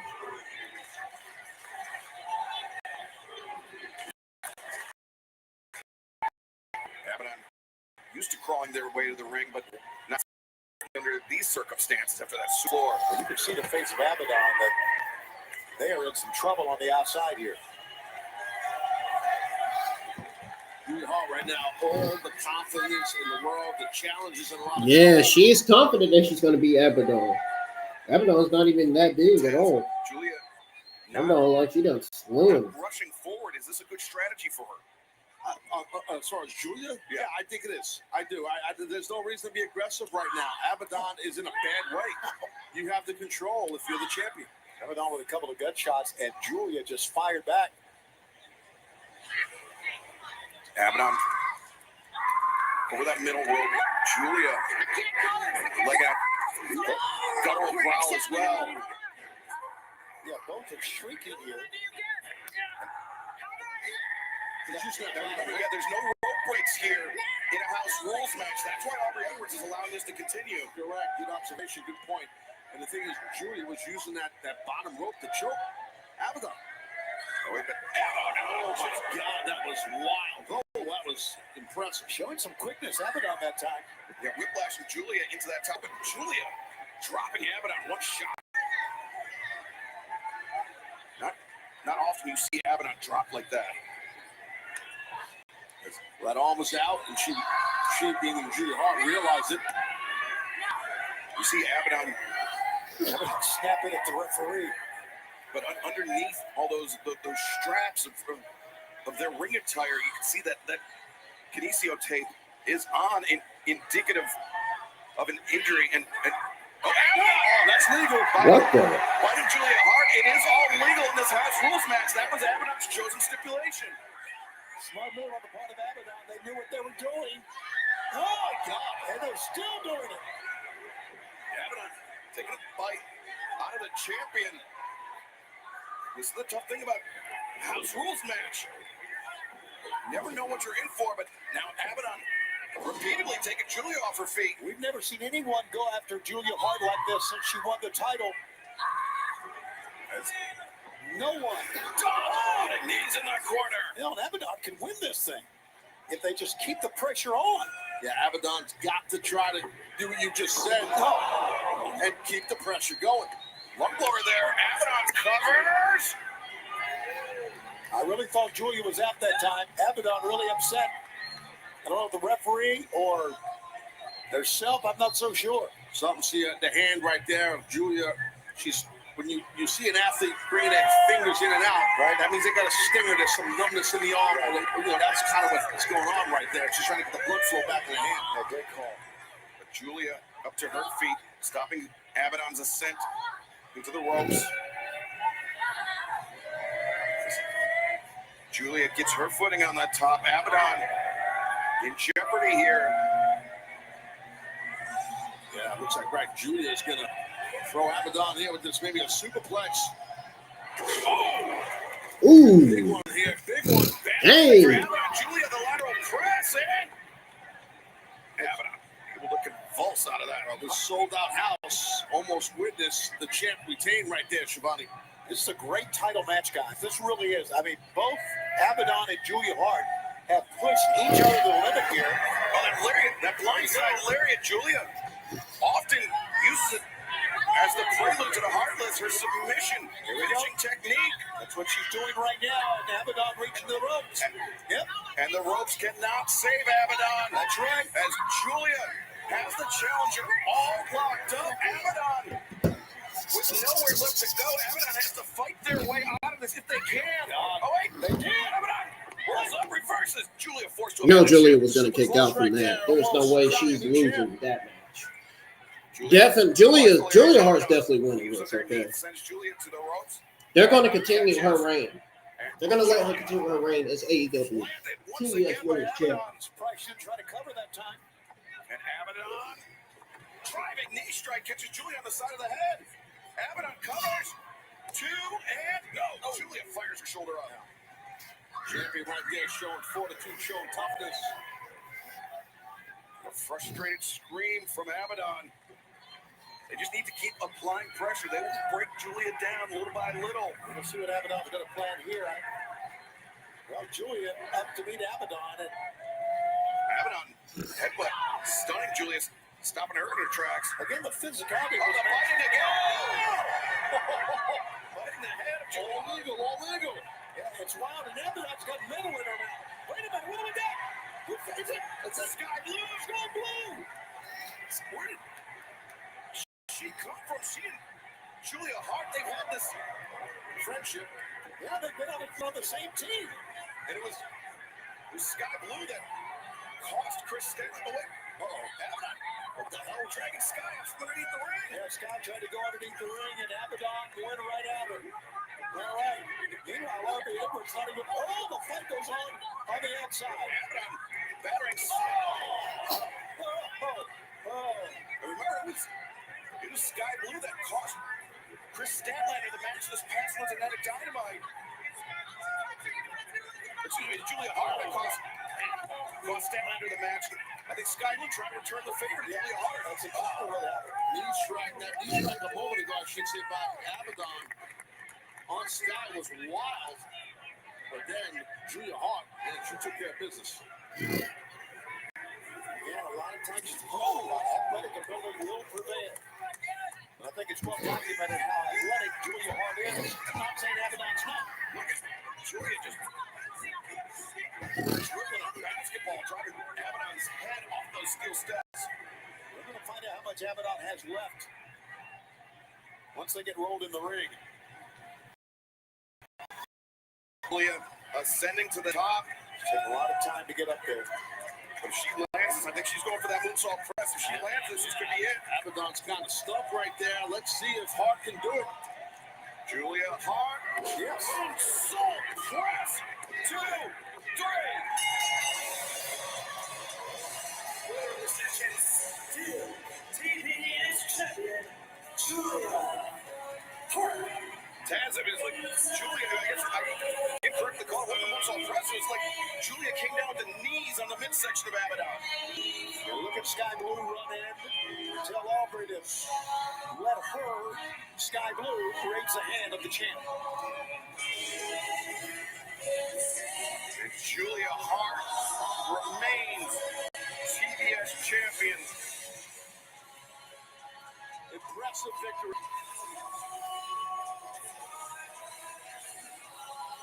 Three wins without a loss and title defenses for Julia Hart. But look at this.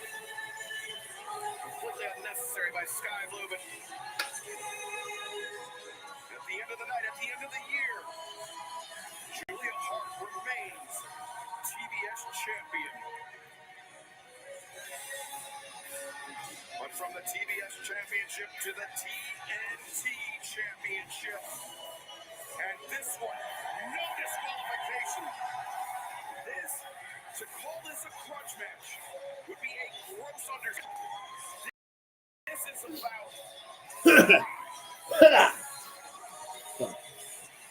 Sorry. I had something stuck in my throat, man. I don't know what the heck that was.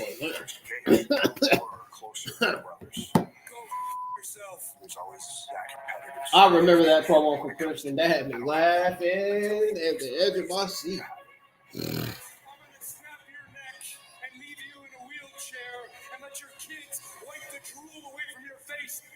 Now we got big problems. Copeland smashing away.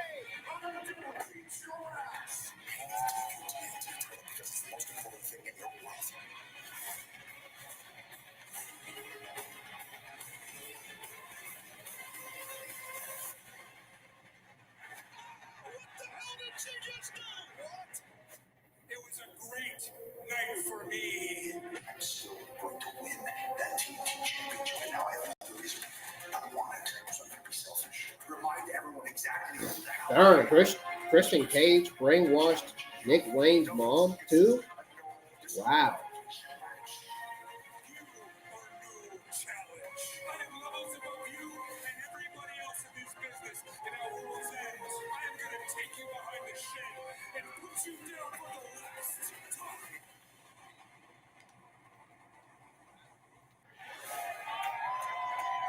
I never knew that. I never got to see that episode where Christian Cage brainwashed Nick Wayne's mom. It's like Nick Wayne's mom has joined the bad side too.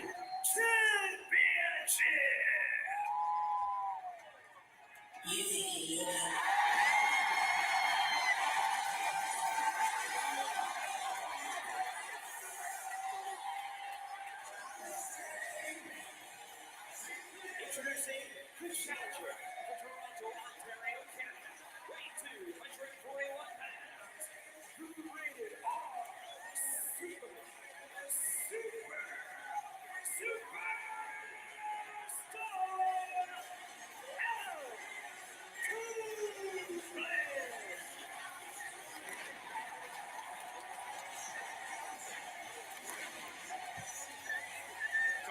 tagged out. Nigel McGuinness is tagged back in. And something a bit familiar about Adam Copeland's attire here tonight, Nigel. That's right, the last time he wore this was against Mick Foley in a legendary hardcore match that people are still talking about over a decade later. So certainly wants to revisit some of that violence here tonight. You know what they say, hell hath no fury like an old friend scorned. Cage's former best friend has made Christian's life a living hell, constantly attacking the Patriot. No sympathy for a fellow father. He went full on Will Smith, saying, "Get your wife's name out of my mouth." That jealous rage is next level psychopath. We agree to disagree about that one, Nigel. There's no disagreement about who is the TNT champion.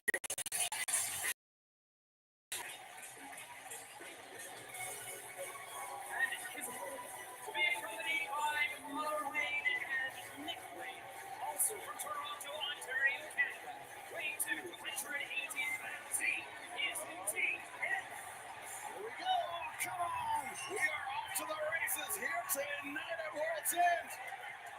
And this is big. Wasn't it Nick Wayne's mom that just came out?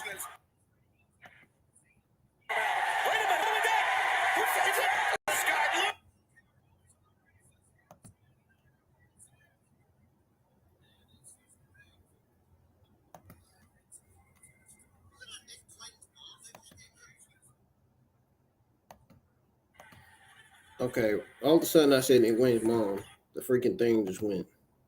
Copeland, and when he's ticked off, he's tough to deal with. I promise he's hard to handle. I mean, he was just weeks ago in Montreal. These two met one-on-one, but it was the Shane Wayne that turned the tide, allowed Christian Cage to retain the TNT Championship. It was the inescapable paternal magnet magnetism of Cage that drew in Shayna Wayne. Now Mother Wayne. Watch out. Oh, this is hard to watch. But Copeland, he is looking sharp. He is looking motivated here tonight. He is in incredible shape. I will give him that. Watch out, He's coming this way. Right here. Oh, man. Right here, man. You can hear those shots right in front of us. You sick son of a... Yes, sir. Copeland saying what we're all thinking. Oh, he's Why waiting didn't on. tell me twice? He needs to live up to the name. Maybe the Oscar star. He's about to wait long, you know? What a coward. Talk to me like that.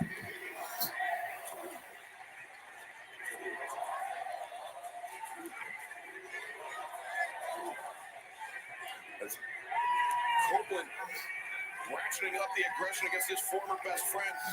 I say former because of the actions, the disgusting words that Christian Cage finds so freely.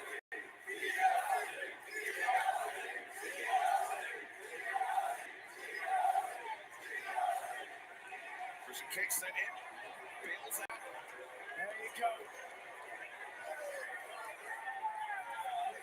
You're trying to find an excuse for this level of violence, are you?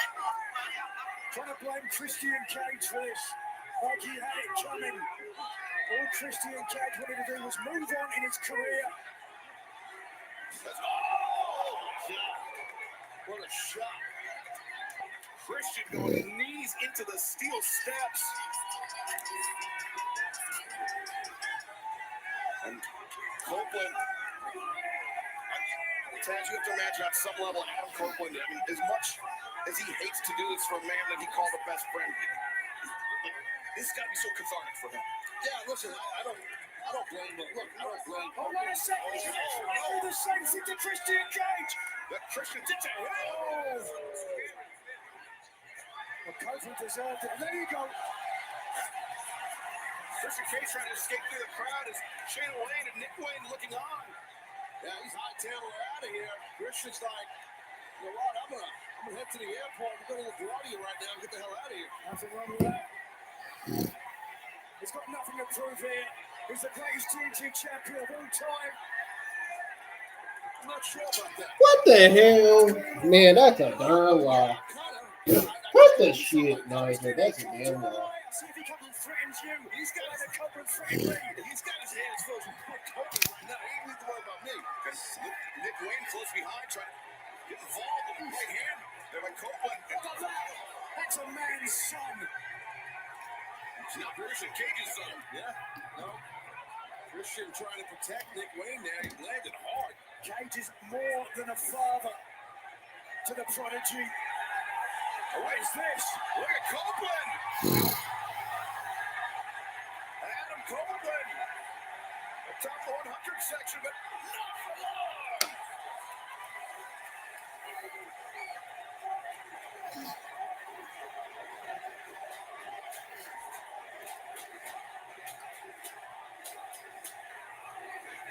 The sold-out Nassau Coliseum coming unglued for the Rated R Superstar.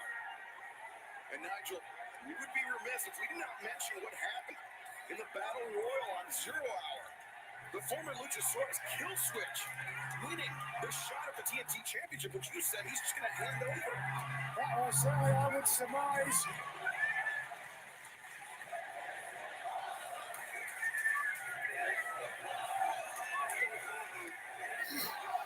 Look at that reaction. Are you sure this is awesome, fans? I don't know. Are you sure? Are you sure, New York crowd? Are you sure this is awesome? Just trying to get the hell out of the way They're coming in again. of this pass. Let's go again for me. Of Rated R Superstar. Copeland walking the barricade. Good job right there by Copeland. Copeland, so driven, Taz. I mean, to bring this level of viciousness out of Adam Copeland, he's been pushed too far by Christian Cage. Oh yeah, yeah. No, listen, Copeland's got a dark side. I mean, this is you're watching it right here.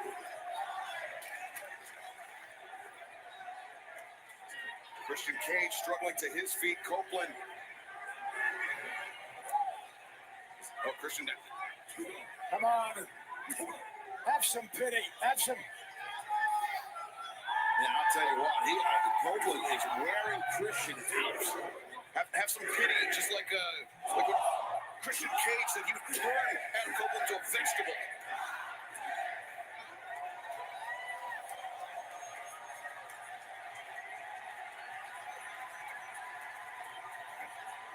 Copeland could be looking to end it here. No! Man, oh man. There we go. Copeland overcommitted. Christian Cage anticipated. And now the tide has turned in favor of the TNT champion. Oh. I would take a breath. Christian Cage went to the absolute last moment to move. And driving Copeland's shoulder into the ring post. But he's not done yet. Nobody knows Adam Copeland like Christian Cage. Now that was the point I was going to make, but now look at this. Oh, yes. Revisit. Oh, a triple neck fusion from Adam Copeland. Well, he's brought this upon himself. Christian Cage is showing no restraint. Immediately returning Copeland to the ring, looking for the cover. 2 and...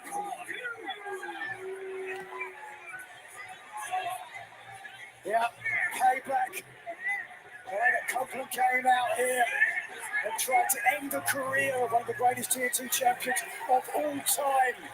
Something around that eyebrow there. I think from having that neck driven in to those steel ring steps, and his eyes really swelling up too. Look at that.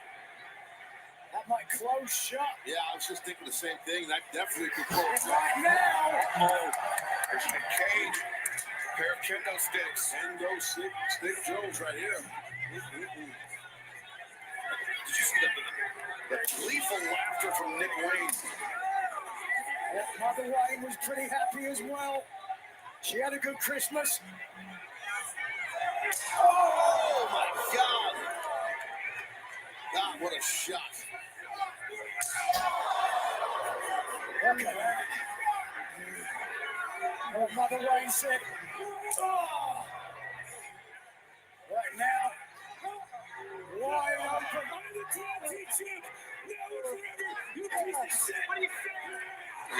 Christian just hanging out in the nose of his former best friend. Oh, look at this. Gonna choke him out with it. And there's no disqualification, there's no rope breaks. Christian, he could be putting Copeland out right now. Yeah, he's definitely wearing him out. And you see how that mouse is going over the left eye of Adam Copeland. As that swells up, Taz, that's going to start closing that left eye. Yeah, that's kind of what Nigel hit on, and he's correct, and that's going to close up.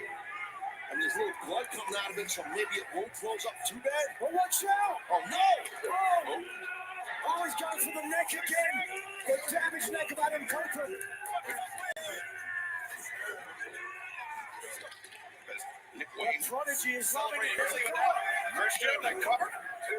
Okay, that's not just a Prodigy. Oh, blowing a kiss to Mother Wayne. Or perhaps Adam Copeland's family. Oh, I didn't think about that. He said that's what he was going to do. He was going to destroy Adam Copeland's neck, and that he would take his role as the patriarch in Copeland's family. Oh, he's asking for a chair. He's exactly right. And he's got to sit down. Good way to get a chair. Oh, all of a sudden they don't want TLC anymore. Oh. Look at this. A crossbar on the chair. On the back of the neck. It's beautiful. I talked to Mother Wayne earlier tonight. She said, a good dad is hard to find. I think that's what she said. She might have said a hard daddy. Nigel, please. Now he's got this Boston Crab while he's traveling. Yes. He's sitting on the chair in the back of Copeland's neck. Christian is. Man, that's a lot of pain. Very. Let's talk about being unique and putting out violence. Christian Cage, I mean, all of his body weight on that chair, punishing the lower back, punishing the neck of Copeland. But Whoa, look at this. Showing a lot of power there, man. Copeland will not be denied. Adam Copeland is in incredible shape, no question. Trained super hard for this match. Now what? Once you got Nick Wayne, get him now. Christian Cage, we have to say though, Adam Copeland doing this all on his own. Christian Cage now, for the last few moments, relying heavily. Stop it! Stop trying to find excuses for Copeland. He's brought this on himself. Got some kind of a metal rod right here, Christian does. Oh, swinging a miss at Copeland. Driving him right down, right on the back of the head goes Christian. We've seen that counter so many times out of Adam Copeland throughout the years, and it was there for him when he needed it most. Oh, wait a second. This is bad for the champion.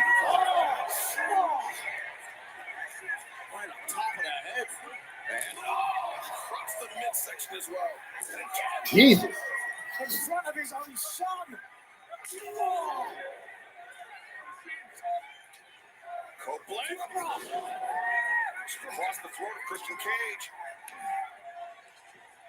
And now the crossface center of the ring. Blocked in deep. Oh my God, super deep. Christian might be Dunsky here. The valiant TNT champion refusing to quit. He doesn't want to quit in front of his son. Well, it's not really his son, but he's a father. He's figure. his son. Oh, come on! Into the mouth of Christian Cage. Christian may have no choice but to tap out. Champ's in trouble. Against the ropes, but there's no break, no rope break. But instead, Christian Cage, he was able to drag himself with the assistance of the ropes out of Copeland's grip. It was a good maneuver. Get to that bottom rope by the TNT champ, Christian Cage. Right now, I don't know, Rated R Superstar looking for something. Oh, God. Oh, no. Nick Wayne.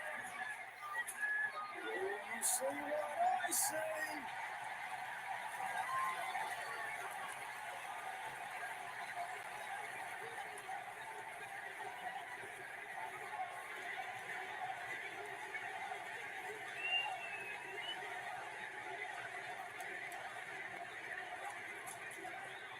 One man and his weapon. The history between Copeland and Cage has involved ladders, chairs, everything you can imagine. You were there for so many of those moments. Yep, yeah, they were amazing. And right now we're watching two guys that were like blood brothers just get destroyed. Chris about to get his face real. Christian Cage's face introduced that ladder wedged in the ropes. Another look of desperation on the face of Mother Wayne. There's nothing Mother Wayne can do. Her beloved. Whoa! This right there is smart thinking on his feet. Christian Cage. Whoa! Christian once again What was targeting that? the neck of Copeland. Still targeting that neck. Adam Copeland. Mental general. Okay. And the greatest TNT champion of all time. Here we go. Oh, look at this. Christian, he showed some great environmental awareness with that kendo stick, but he could be taking a very unnecessary risk at this point. As now Copeland up to his feet as Christian. Here's the top of the ladder. Copeland was lying in wait, waiting until Cage had committed himself to the ladder. And now, oh my God. Wait. They're all the way on the top of that ladder like that. Come on, man. This gotta be K5 or something, man. No way is he gonna do a superplex off the ladder. As old as Edge is, no way he's doing a ladder like that. There's no way he's doing a superplex off that ladder. Oh, this changes things. Canadian Destroyer. The Sunset Flip Powerbomb. What if somebody did a Canadian Destroyer off the ladder? That would be a crazy moment there. I mean, you want to talk about it. Can you imagine somebody doing a Canadian Destroyer off the ladder, dude? That would be crazy.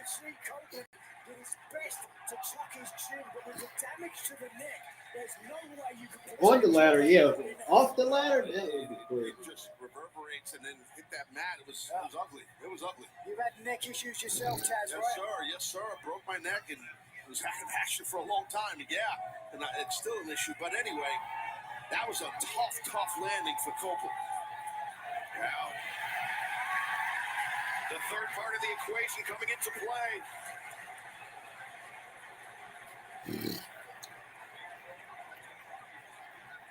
But I think we heard that reaction from the fan, the cheers as the table were introduced, but when they realized... Can you imagine doing a Canadian Destroyer off the ladder, man? That'd be crazy. Oh, God, like, that would literally be... That would be super cool. Gotta watch those legs. Gotta make sure you have that clip locked. Got a lot of stuff for tables and matches. That table might not be starting, but we'll see. This will do it. Copeland's dead weight. Yeah, he is.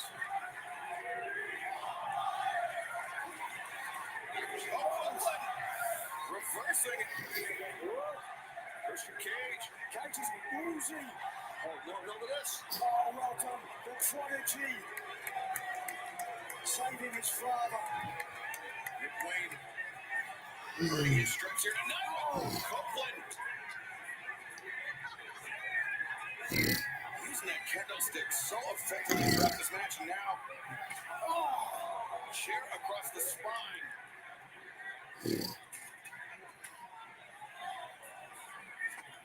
You could see, I mean, the physicality, the toll of this match, very evident. Oh, yeah, this is decades of issues. As Impaler on the chair. Oh, my God. This is gotta be it. If Copeland can cover.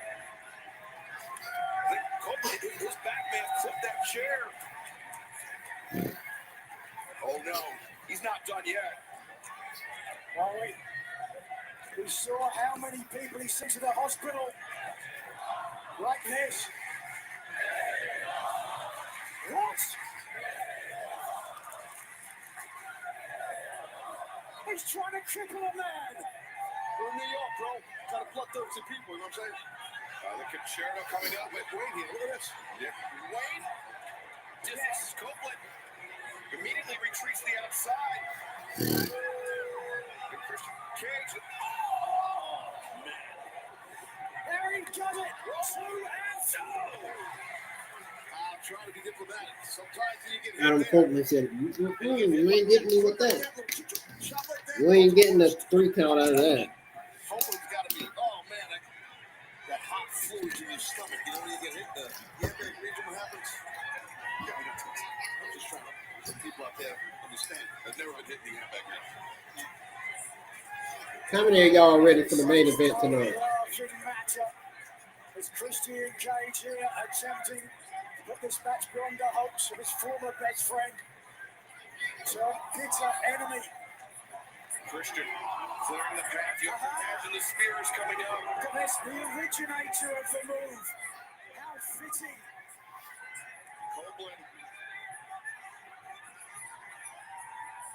in harm's way. No! Leapfrog over the top, and Copeland, just flung the chair in the face of Christian Cage.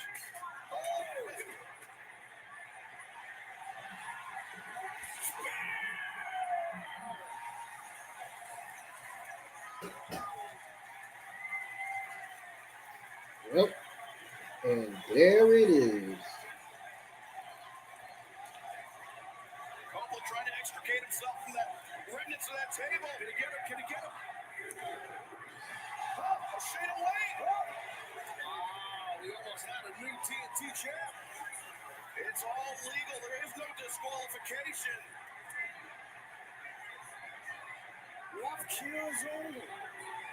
Man, Copeland is really ticked off. Get away, Mother Wayne. Mother Wayne's a trip. Watch out! Oh! Nick Wayne! Look at dunking that TNT Championship on Copeland's head. And Nick, the Wayne's one. The buckles onto the floor. What a son. Way to protect your mother. What a pitched battle for the Rated R Superstar. This is what the holidays are all about. Family, love, and joy. Copeland may be out on his feet here. Oh, perhaps we'll get the present. Yes! Chris Roberts. So close. That's a big-time kick out right there. That's a guy with a lot of big match experience kicking out at this point in the match the way he just did, meaning Copeland. Taz, sometimes when you're in that situation, Yeah, Joe. you're able to drown out a sold-out crowd. All you hear is the cadence of the count. You hear the referee's hand slapping the mat. Exactly, you're correct. Oh, look. Oh, that little president in there. Wait a second. Oh, no, he's got that's. Oh, they're not toasting marshmallows. Oh, no. Look at this, man. I've been around some flaming tables a lot in my career. This is nasty. Oh, they're roasting more than chestnuts over the fire. That is a Homer Simpson-esque amount of lighter fluid on that table.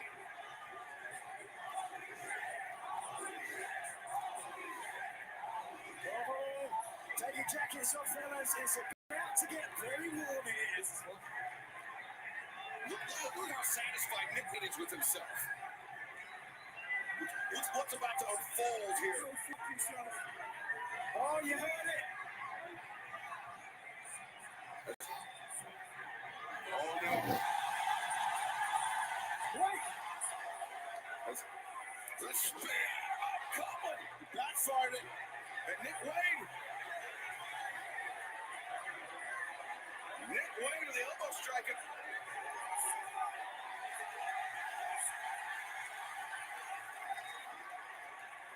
Copeland. Gotta relight. Saying turnabout's fair play. Oh, he's not done. Come on. Saturated. In front of this young man's mother. Does he have no pity? The flame doesn't last long. That's why it went out. For those that don't, never seen nothing like this. It burns quick and burns right. Correct. And it dries out fast. And you gotta get after it once it's lit. There we go. There it is. Whoa. Damn. Jeez. By the grace of God. Wayne's skipping off the table. Yeah. Well, that was happening Christian Cage as a TNT. No disqualification. This is all good in the hood. No! Count switch by Copeland. Not like this! TNT champ coming.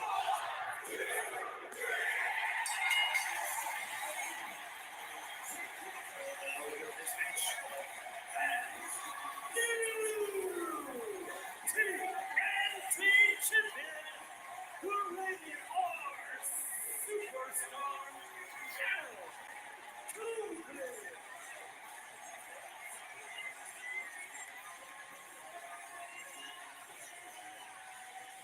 A huge win right there, a huge moment for Copeland. Congratulations to him on getting that TNT title. But Taz, you have to remember, Adam Copeland, he didn't want this.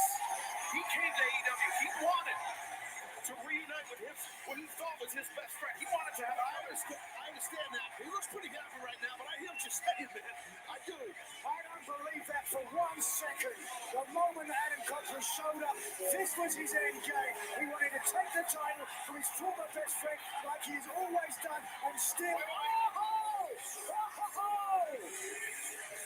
Bill Switzer was there. He earned his shot. Oh, no! To the damaged neck again. Killswitch earned his shot at the TNT Championship, and now...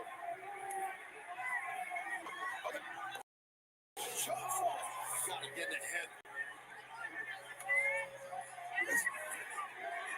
Oh, is he thinking it? No. What is Killswitch thinking here? Bad intentions are coming out right now from Killswitch for Christian Cage. Oh, no!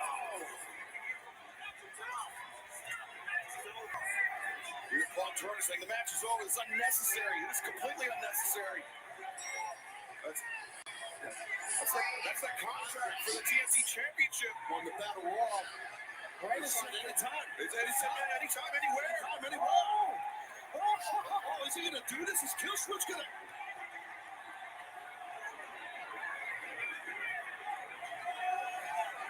Oh, my God. Christian wants the opportunity for the...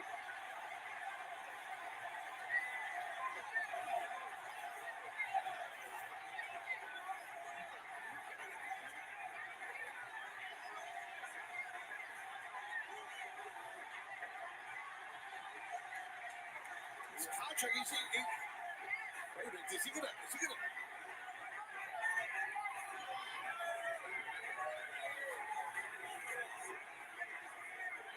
Christian wants him to surrender the contract to him, and Killswitch did it. Wow. Look at this. Is this Christian? He's right in front of the referee, surrendered it. It's Christian's opportunity. Are they kidding? This is nuts.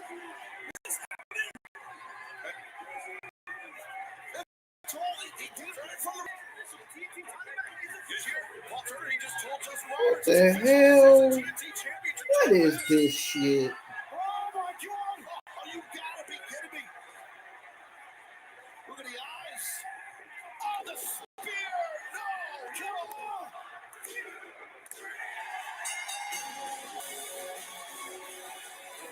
This match. And once again, TNT Champion, Christian Cage. That was something there, boy. Wow! It's a Christmas miracle! Man, oh man! Thanks to Killswitch. Christian Cage is a man of destiny!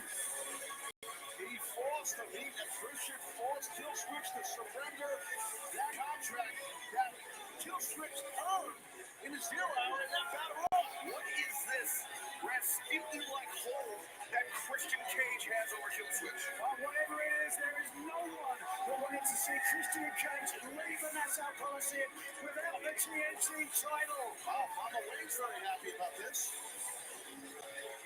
As Killswitch with Nick Wayne on his back, and Nick Wayne on a rough night. As our medical team attends to Adam Copeland. The family endures. The realization now setting in.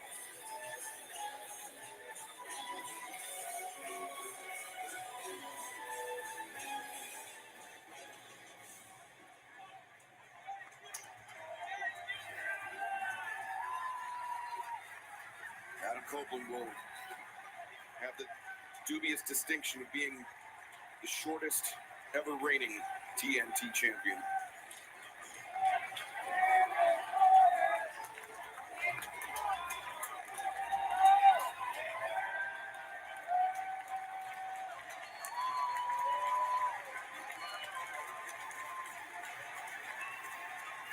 Guys, we've got to ask, where does Adam Copeland go from here?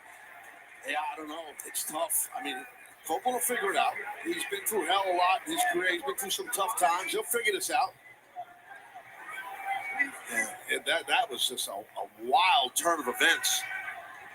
He is in a physical bad shape here.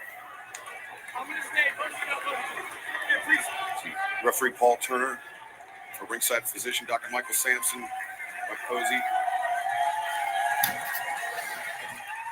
All bringing rated R superstar, but you know the good news is that he is leaving under his own power. That he's able to to walk at all for all the punishment that Christian Cage and his cohort. In my opinion, I think the good news is that Christian Cage is still the TNT champion. Insufferable. Yeah, it's been so far. This has just been a crazy physical night. It's been an awesome night. Sold out here. It's been wild. And Taz, you want to talk about awesome? The Continental Classic. A month of non-stop action. The best in professional wrestling. And it comes down to this. Moxley, Kingston, who will lead. You want to talk about matches? It's getting ready to be crazy. This one right here. First ever AEW Continental Classic. 12 men, 2 leagues to determine the first AEW Triple Crown. This match, this match between John Moxley and Eddie Kingston is about to be crazy. Both badass. It will be a 3-way match. Are you going to be the guy that takes me out? I took it in and I tell you I'm the king of the bumps. My man, when I say that, I mean I am king of the people who have been beaten down. He's not done yet. But never stop. Eddie Kingston, John Moxley, the Continental Crown on the line. A couple years ago, I gave you the shot of a lifetime, and I let you off the hook. I let you go out on your shield. I let you die a warrior's death. I didn't have to, because I wanted you to come back stronger. I believed in you. You want to be a Triple Crown champion? You're going to have to earn every inch. Professional wrestling legit saved my life. All I've ever asked of you is 100% your best.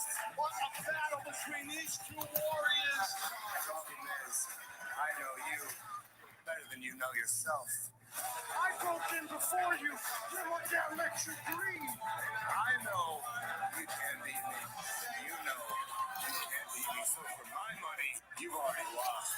I'm going to give you everything I have. The king of the bombers is going to push you. I'm going to bust you up and enjoy it.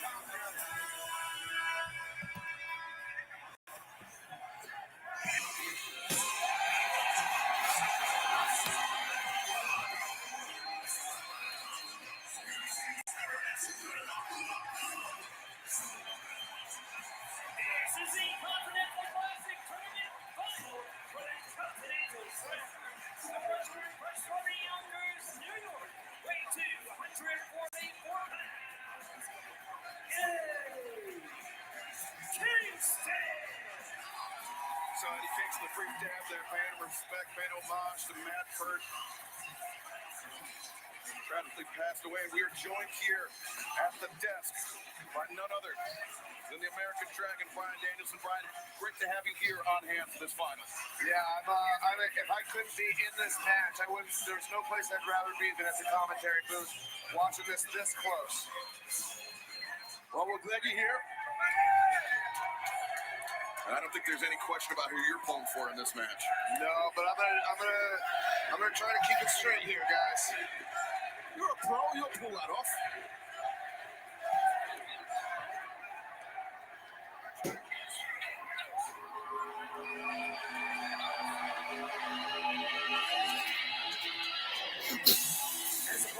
From Cincinnati, Ohio, weight to 131 pounds.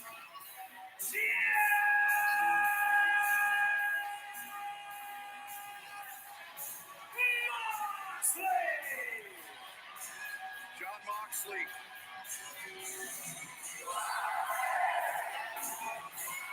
Emerging from the gold league to earn his spot in the final. Very nearly ran the table. I don't know. He was a playoff.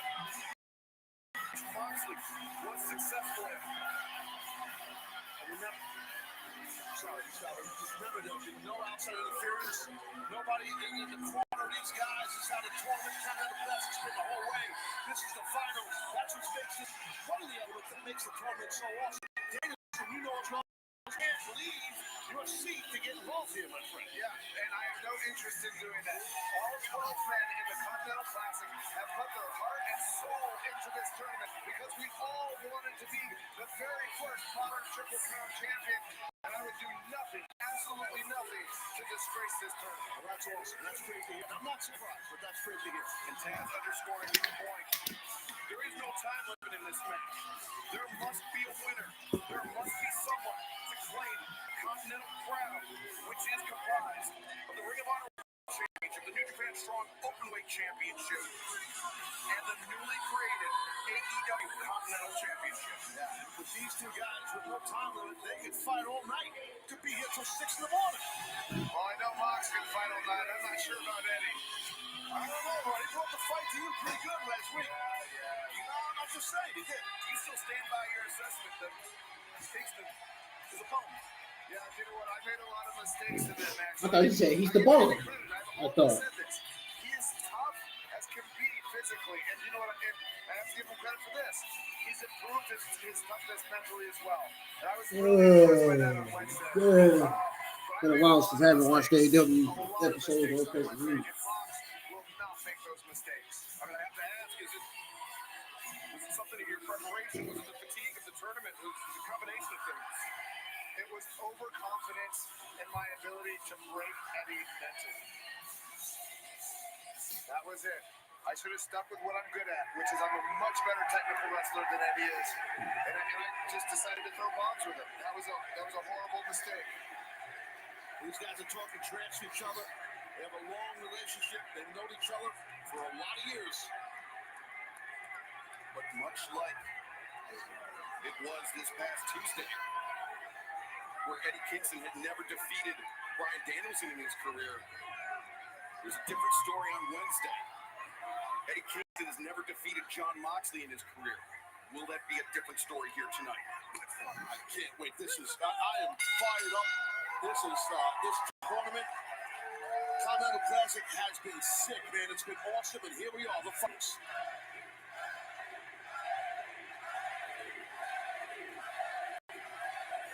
No question. So this is something we've been working on here. Eddie is a fantastic striker. I'm not going to lie. He's a better striker than me, and realistically, he's probably a better striker than Mox. But what we have to do, what Mox has to do is he's got to get close. He's got to get close to Eddie Kingston in this match.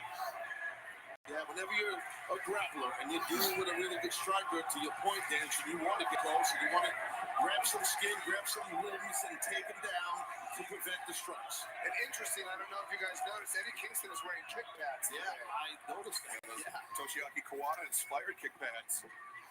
Yeah, I would say that my kicks are better than Eddie's, but his hands are better than mine. His hands are faster than mine. A waist lock. And you got some lethal round kicks, dude. That's a nice drop toe. Yeah, see, you get close, and Mox has the advantage. Look at this. Yeah, you want to get some risky throw. Oh, now he's got himself a guard going.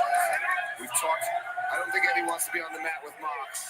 Look, Mox knows it. We've talked about the jiu-jitsu training that Jon Moxley engages in, the death jitsu, if you will. But Eddie Kingston also jiu-jitsu as well. Maybe not at the highest level, but still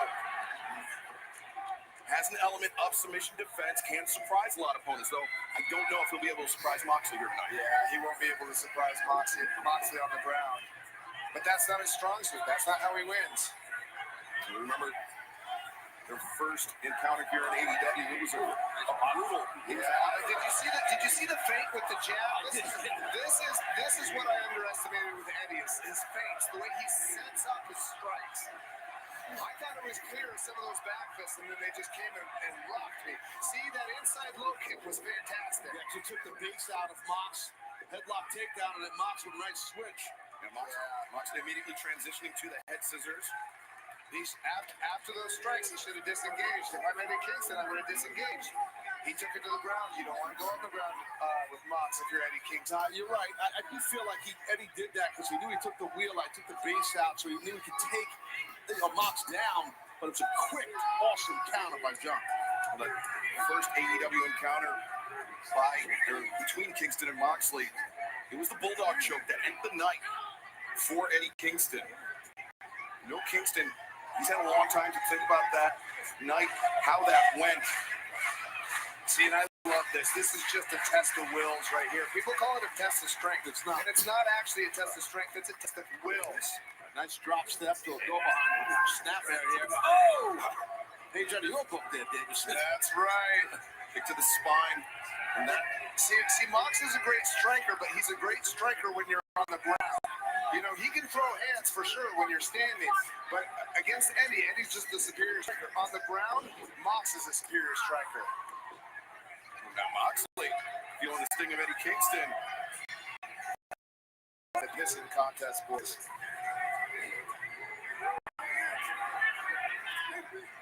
See, this is, we talked about not getting goaded into this with Eddie Kingston. But Mox has that temper though. It's tough with him, right?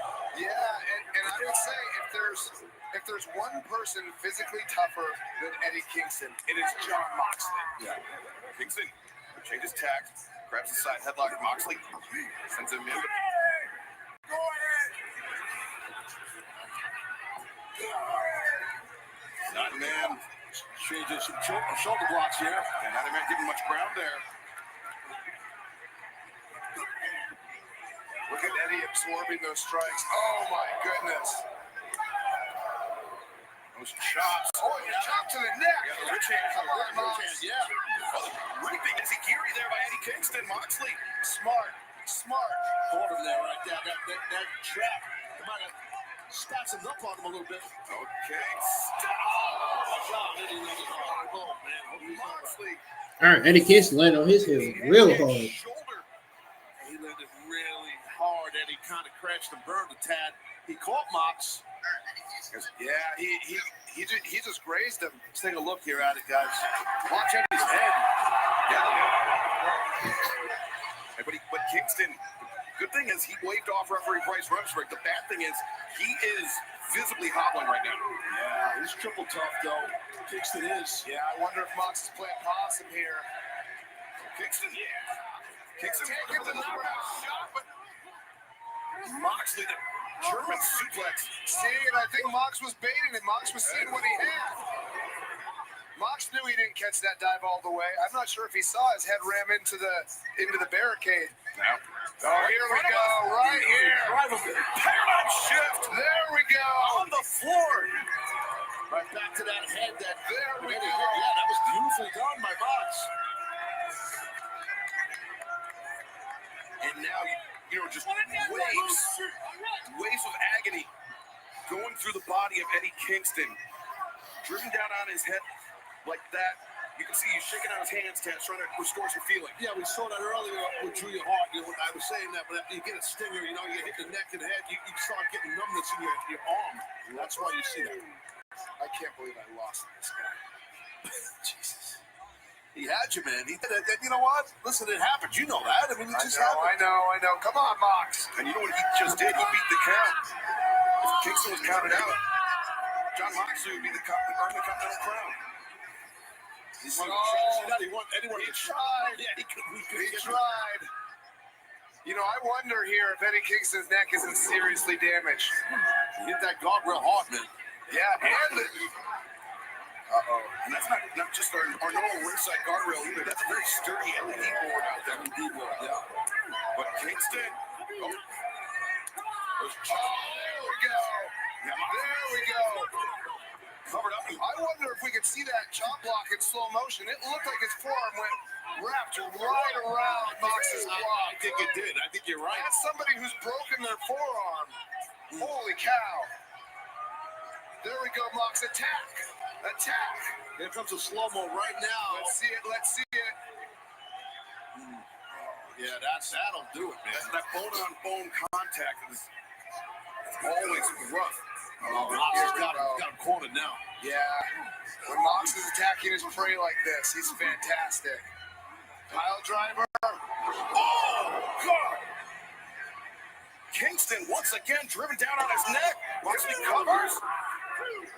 Stay on him, Mox. Stay on him. Come on.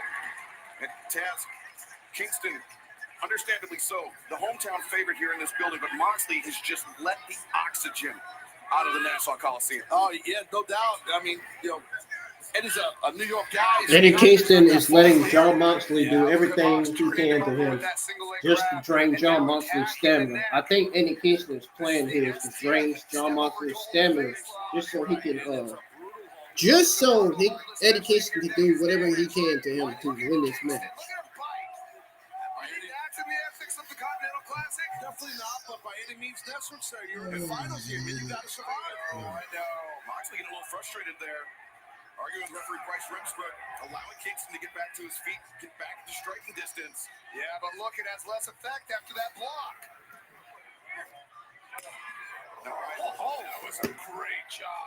I have to ask you, too, we saw in his last Gold League match, John Moxley suffering what many suspect to be a knee injury. Then in the three-way match, the punishment on the knee continued. How was he even in holds? Yeah. Listen, everybody in the continent, holy cow. That was some chop. That was some chop. One chop. I have never seen a chop bring Mox to his knees before. Mox is not nobody said. Let's just chill for a minute. The sold-out crowd here, Nassau Coliseum behind Eddie.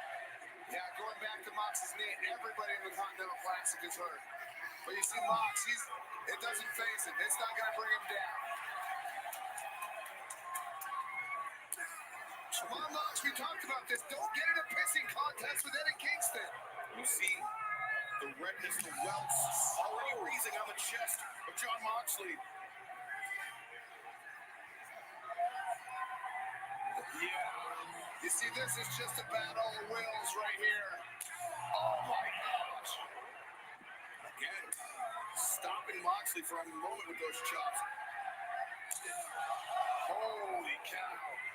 Moxley staggered back by that one. Oh, wow. See, when they make those weird sounds, they hurt even more. And that one was below the chest. Yeah. I think that was right in the diaphragm. Man, this is heavy, heavy blows. These are two heavy-handed men.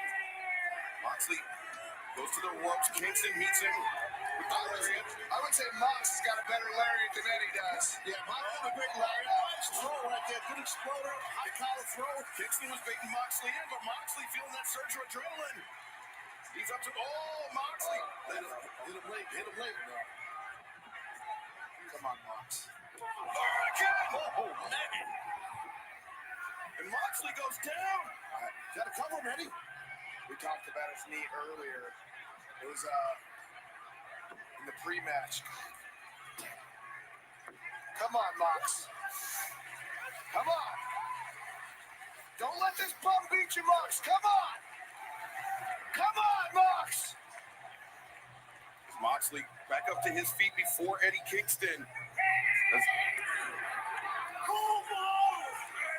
Kingston winding up that lariat. Now those rapid fire machine gun chops in the corner. Fluctuating it. You want 100% motherfucker. Oh, Moxley fails. That's smart by Mox. Get the hell out of that corner. You can see the sweat just rising off the chest of Moxley. Kingston. I experienced this on Wednesday. It's hard to get away from those chops. He just brings them so fast. On the DDT. Kingston. Eddie's on fire here. Up and Cutter. There we go. Let's put the fire in. Oh, he got it. The second one. Oh, what a lariat. Man, what a match between John Moxley and Eddie Kingston. Moxley, maybe thinking paradigm shift, maybe Death Rider, but instead, Northern Lights bomb! Come on, Mox, kick! Oh, Moxley breaks free. Respect that kick out. That's good toughness by Mox. Nice. Oh, look at this bulldog here. Kingston looking for a bulldog choke of his own. This is how Moxley put Kingston out. Get some wrist control right there. Get that crookedy arm off your throat, Mox. Yeah, we train bulldog chokes extensively. Oh, why with the BCC. Yeah. Oh, this is not Eddie's specialty right here. Hammer and anvil elbows, running down, rocking the jaw of Moxley. Now Moxley flattened out. There's the bulldog once again, but Moxley, you see, turns his hips down. Yeah, watch him turn his hips. Watch him turn his hips. He's also, you don't realize it, but he's creating space between Eddie's arm and his neck. Do you see his fingers? It is, but Eddie should have his ear to Mox's ear to get more tightness. Absolutely, and now he's around the face. Right. He'll pivot his head in to try to go for a pinning predicament, perhaps. No, for a bulldog of his own. Very good mat work right there by Moxley. You don't want to be bulldog choked by Mox. No. See how Look at it. He's under the chin. He is under the chin. And that forearm, Kingston, he got his hip in under him. See the difference to the ear of Mox, how close it is to the head of Kingston. That's what Eddie wasn't doing earlier. Yeah, but Eddie was smart. Look at him. He got his back to the mat, which is important. But Moxley, he keeps changing his grip and changing his angle. And the problem is Eddie's not attacking the grip. You have to attack the grip of the guy putting that on you. This sold-out crowd here at the Veterans Memorial Coliseum. I'm pretty sure I'm right about that, by the way. Attack the grip, otherwise you're getting choked out. They are firmly behind Eddie Kingston, but Kingston's hopes of claiming the Continental Crown fading very fast. Yeah. So in this situation, what he needs to do is he needs to create space for his neck. The hand drop. Yeah. One more time and he's done. Come on, Mox. No, Kingston. I thought he had him. Kingston's still in this. Moxley. Drop back. Get the legs in too. Drop back and get your legs. Kingston just, as he was fading, a last-ditch effort to lunge to the ropes to force the break. Right now, Eddie's he's tough. He's triple tough. He's got fortitude. Mox is spent because he put it all out here. This is an interesting point in the match here. Ryan, you know sometimes if you overcommit with a submission hold, if you hang out for longer than you should, your limbs, they fill with that lactic acid. Oh, what a shot. And this is the culmination of this amazing tournament. This Continental Classic against Hobbs. Kick out. No! Look at that. Both Kick out. Giving everything they have. Yep, sure is. They sure is. They sure are. That's the key here. Eddie's got him. Northern Lights bomb again. Come on, Mox. Kick. No. Moxley again kicks out. Getting frustrated. Eddie's getting frustrated. I'm getting frustrated. I don't blame you. Got a good look at Moxley. He was shaking his head. Yeah, I think Moxley equally frustrated as well. Come on. The issue for you, Davidson, you have a dog in the fight. Excalibur and I don't. That's the thing, and I understand your frustrations. Yeah, I've tried to be objective and not be biased here. Oh, you're doing a great job at that. You really are. I really believe that. But of course, you want your guy to win. I don't blame you. Eddie, hey, listen, Mox was my pick from the beginning. I kind of want him to win too. Yeah, that's what reminded you forgot about that. Good for you. Look at these knees to the jaw. Here we go. The lariat we've been talking about. There was not a lot of windup, though. And listen, he shut down this New York crowd. They're going crazy for Eddie Kingston. Moxley is clutching onto that right bicep. Well, I could tell you this from experience. You can tear your bicep. I hit Sabu once with a clothesline. I broke his jaw, and I tore my bicep. So I bet Stone Cold Steve Austin is watching proud. You know he's watching him proud. Stone Cold Steve Austin has to be watching this match. He's got to be proud. Everything he had into that last shot. This battle here. Because that's the kind of attitude he got in WWE. He does, but he's waking up Eddie. Now headbutts being exchanged back and forth. There we go, Mox. That's the kind of attitude Kevin Owens has too. Traditional striking, Eddie Kingston has the advantage. Just brawling, striking. I give that to Mox every time. Come on, Mox, break him. Break him. Oh, yeah. Maybe you shouldn't have did that. Oh, look at Eddie's head movement. This isn't a place we want to be. He was changing levels there. Yeah. Moxley. Oh, no.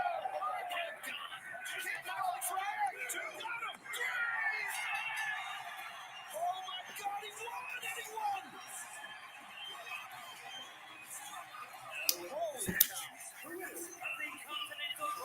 Wow. What a match that was.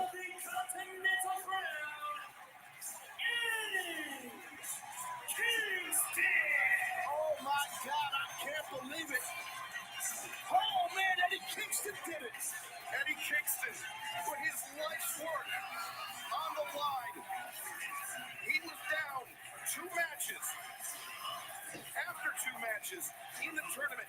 Everything from there on out was must win for Eddie Kingston, and he did exactly that.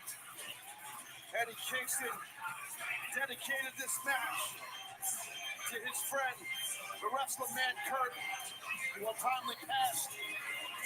I'm sure Man Kurt would be very proud right now of Kingston. Man, what an outing by both these men, though. Brian, can you possibly tip it to Eddie Kingston, not just create a pair of firsts for him this week, defeating John Moxley, but winning the Continental Classic, claiming the Continental Crown? Here's what I'll say. Everybody in the Continental Classic put their heart and soul into this tournament. And I commend Eddie Kingston because all 12 of us, although we're not sorry, Kingston, anything to be where Eddie's at right now. Here's the new title that we've not seen. Sorry to interrupt you, Danny. So I just wanted to point this out. Is the Continental Crown fit for a king? Let's see it, Eddie. That's really cool. And I will have to say this. Perfect for a man king. Sorry, Kingston. I will have to say this. As a wrestler who idolized All Japan in the 90s, who grew up watching the Triple Crown, I can only imagine how proud Eddie Kingston is of this moment. Absolutely. Emotion for sure. And I thought for sure Mox was going to get it. But there he is. The man who took it. He took the Continental Classic. Eddie Kingston, the man King did it. I was wrong. I thought Mox was going to do it. What a month of professional wrestling we have had all throughout the Continental Classic, and we're culminating this.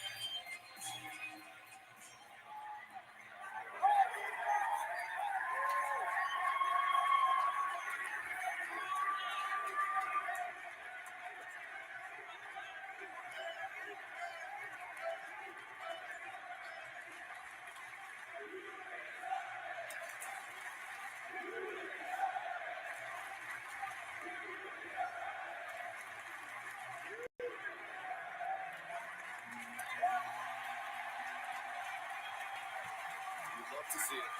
As you said, man, a ton of history with these two cats. As we all classy of Mox right there and Eddie. And then Mox leaving the ring to give the ring to the man who won it all right here, Eddie Kingston. Eddie Kingston, the first ever Continental Crown champion.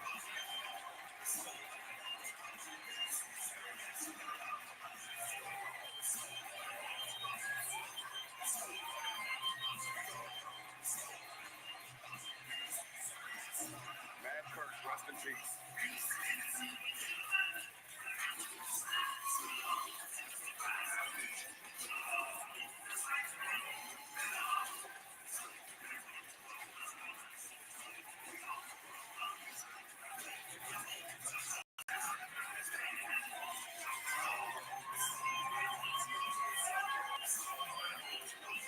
Brian, thanks for joining us here tonight for history.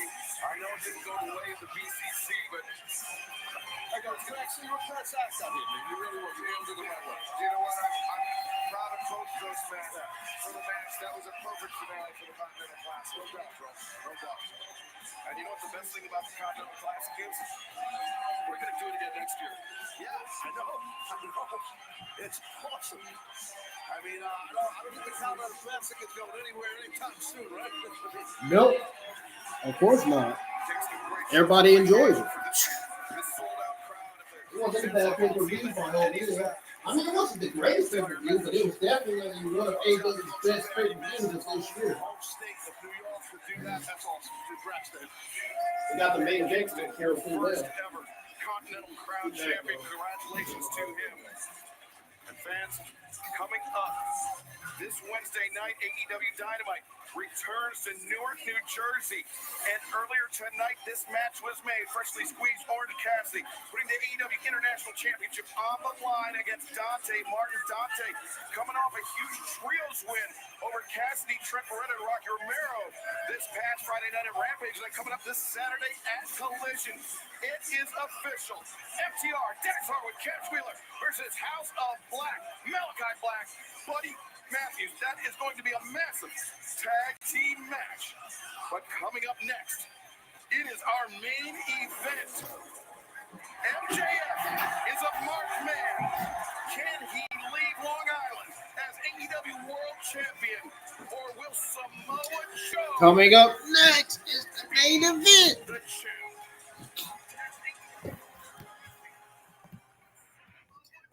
You're looking at the greatest AEW World Champion of all time. Of all the names that I have had to face, I was lucky to have survived. That'd be you, Joe. The match at Grand Slam with Joe was the deepest warriors I've been brought into as world champion. MJF here at Grand Slam remains champion. I made a promise to my best friend that I would defend those tag titles no matter what until he comes back. MJF! I extend my offer of push for the simple price of my championship rematch. MJF accepted the help of Samoa Joe. Joe inside the ring! Now the realization sets in for MJF. You promised this man a championship shot. Be a man of your word. And I'm going to deliver the very best MJF to Nassau Coliseum. You see, from now on, you're considered my property. All this worry you're doing about the devil, it all goes away today. What? What the hell? The man's in the ring of other tag team champs. No. Joe been working with the devil this whole time? You never saw this coming, Max.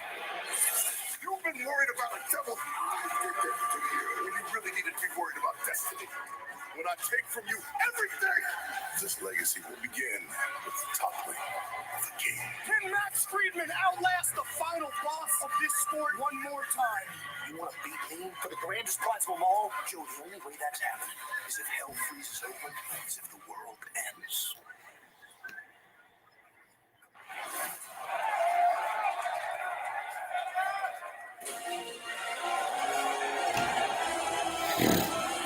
Here we go.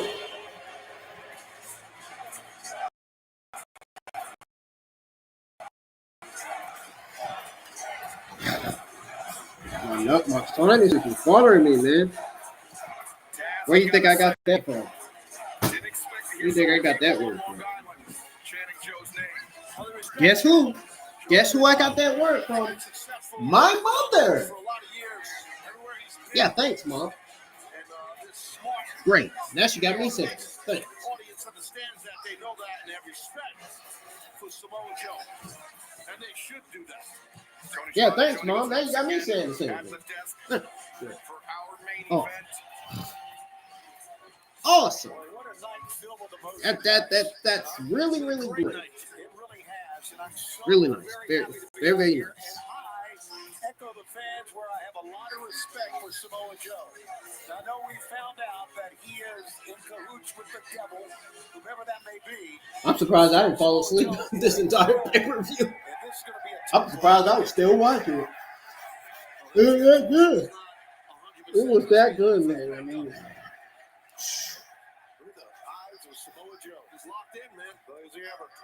oh yeah, he's definitely locked in. Greatest wrestler? Samoa Joe.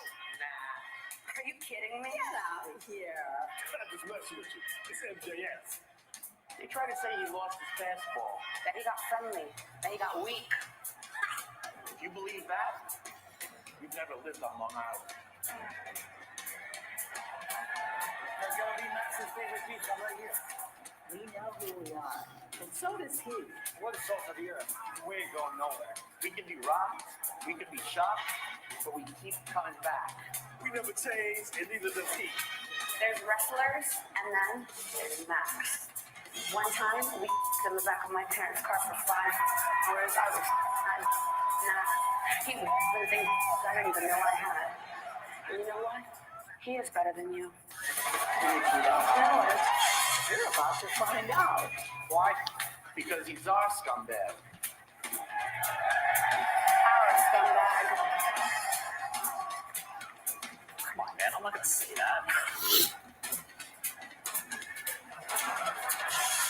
Our scumbag. Our scumbag. Our scumbag. Our scumbag. Our scumbag. He's our scumbag.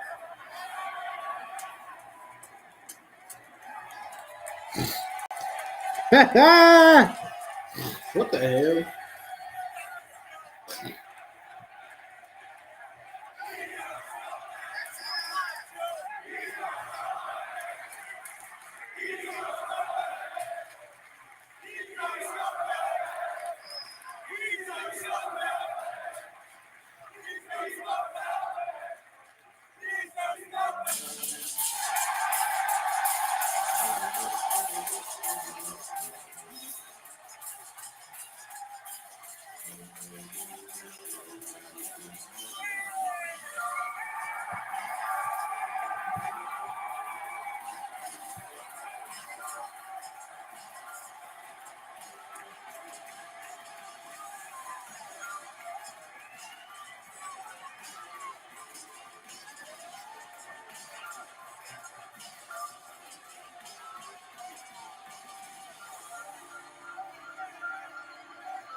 And for one final time tonight,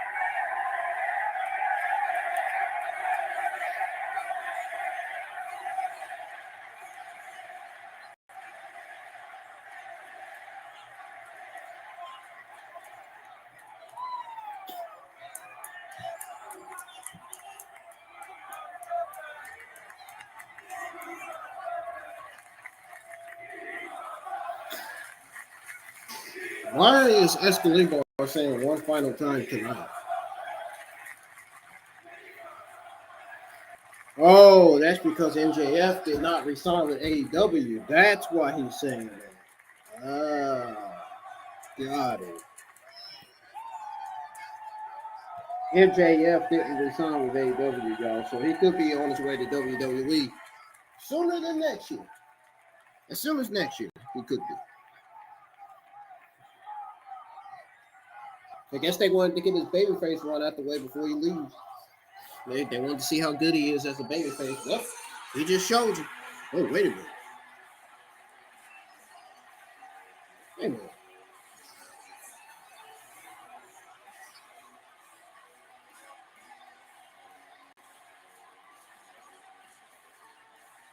Why in the world is Adam Cole still wearing black? He's got to be that guy. He's got to be the person behind the devil, man. He's got to be the person behind the devil, man. I mean, what the hell, man? For him to be wearing black, that is very, very suspect. Adam Cole has to be the man behind the devil match.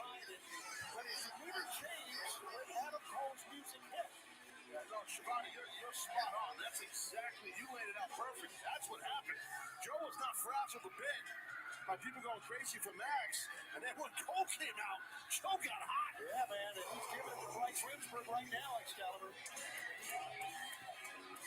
I don't blame Joe. final time tonight. Let's go down to the Denver for Justin Roberts to make it official. Ladies and gentlemen, your main event tonight is going forward with a 16-minute time limit is for the All Elite Wrestling World Championship.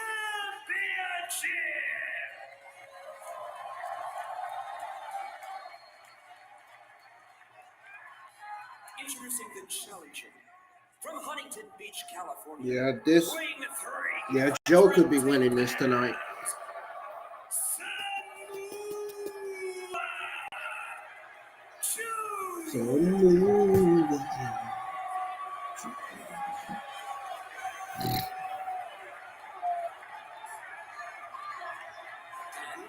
His opponent, being accompanied by Adam Cole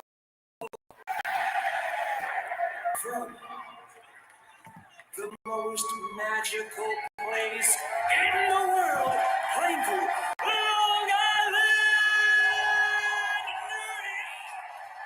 weighing 226 pounds, he is the reigning and defending All Elite Wrestling World Champion, Maxwell Jacob Friedman, MJF.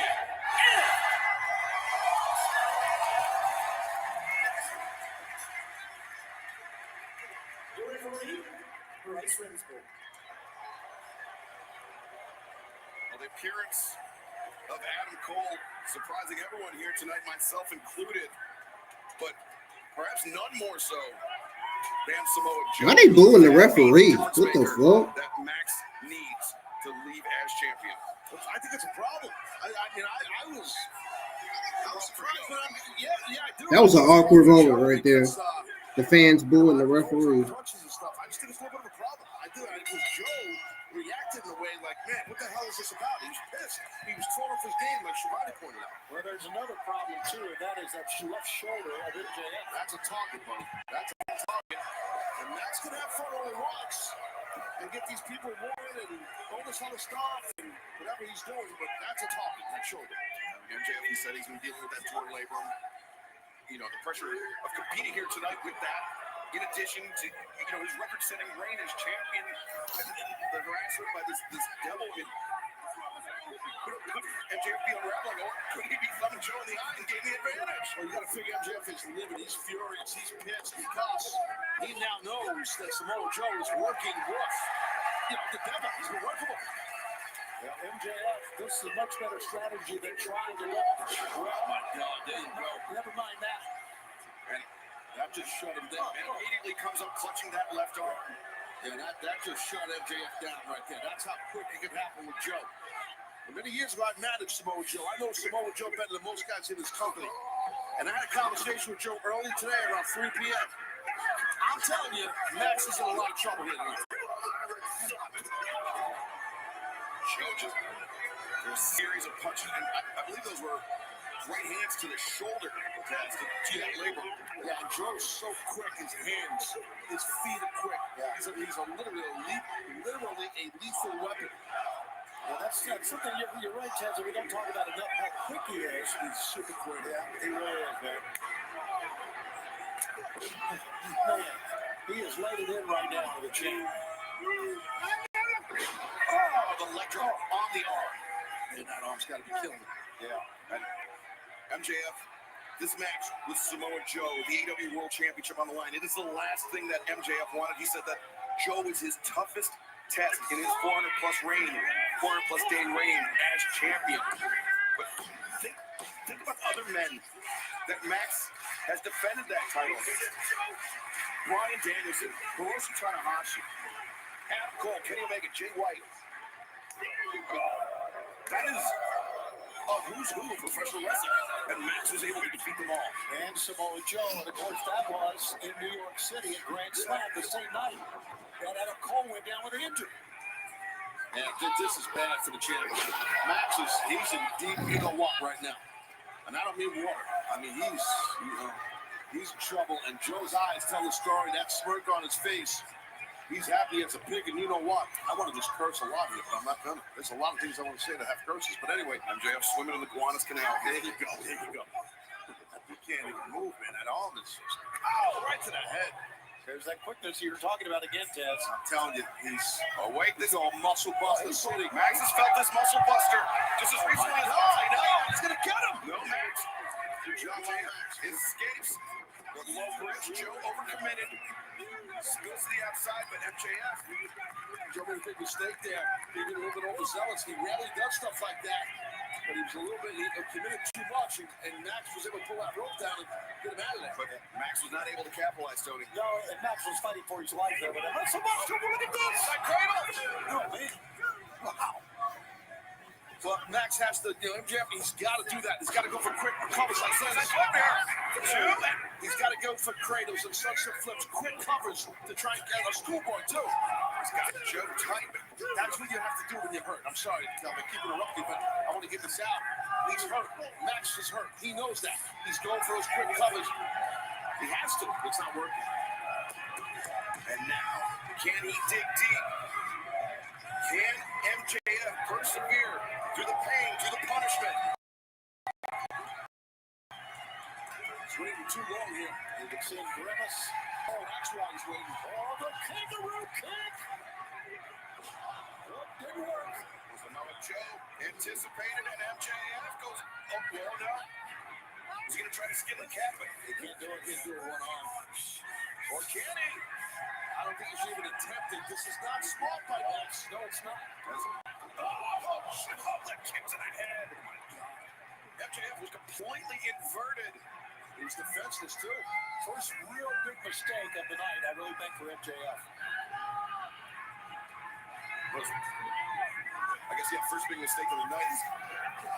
Perhaps biggest mistake was accepting the help of Samoa Joe. Yeah, that's a good point. Adam Cole trying to motivate Max. Remember, MJF, he was left without options. Well, watch this, defenseless. His head was trapped on the bottom rope, too. Oh, my God, that was wild. I guess he was in search of adrenaline. Look at this. Man, that made him try to skin the cat. I don't know, but we all knew he couldn't do it. He still tried it. That elbow suicida on target by Joe drags the champion back into the ring. What a night it has been. So much drama, and it's really filled up the arena here in this one. Wow. Come on, man. Samoa Joe. Valley driver center of the ring. Two. He laid it on the back of his head, did Max. Joe, importantly, staying calm, Taz. Yeah. And that's what he'll do. He's got a lot of poise, Joe does, with a lot of experience. So he's not going to stress. He's going to be calculated. He's going to be cerebral. That's what he's going to do. That's what Joe is. That's his game.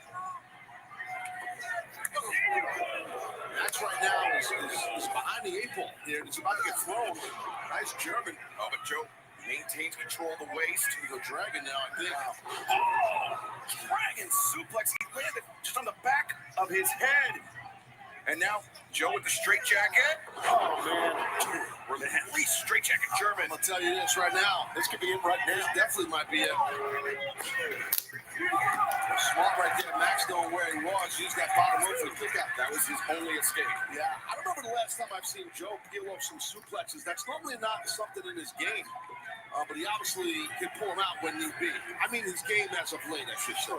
And of course, he knows about the shoulder. I mean, it's very obvious. So why not try to suplex him? No, it's an amazing, smart strategy.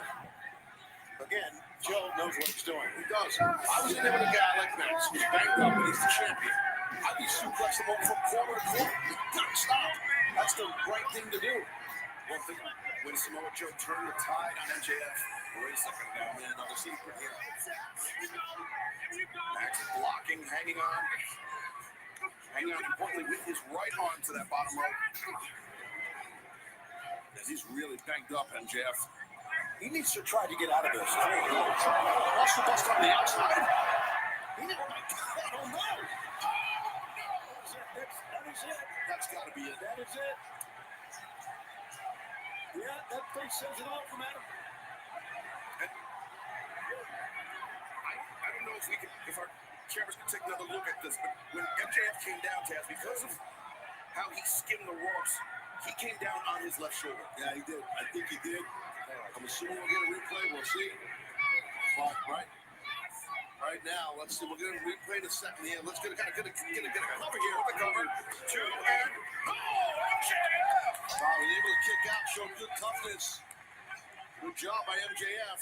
Here's this replay on this muscle buster. I mean, you're right, on that back shoulder on the apron. Here's another angle of it. A calamitous landing for MJF, yet somehow still able to persevere. You know what? This is courage from MJF. This really is. This is a hell of a night of courage for him. Yeah, and I'll tell you, Joe is locked in, guys. He is locked in. I feel like we're going to crown a new world champion here, in my opinion. That's just my gut right now. And my conversation earlier today with Joe, my private conversation, he was intense. MJF cannot stand toe-to-toe with him right now. No. He's got to hit, he's got to move. And I know it's easier to say, no, but get away from him. But can he move? I mean, that's the question.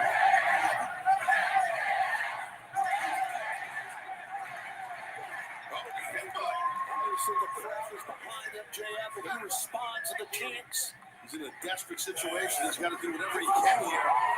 He can't move. He can leap over Joe. He's in that rolling elbow strike to the back of the head. Okay, and now, okay, good. Get away from him. Chop block. Do something.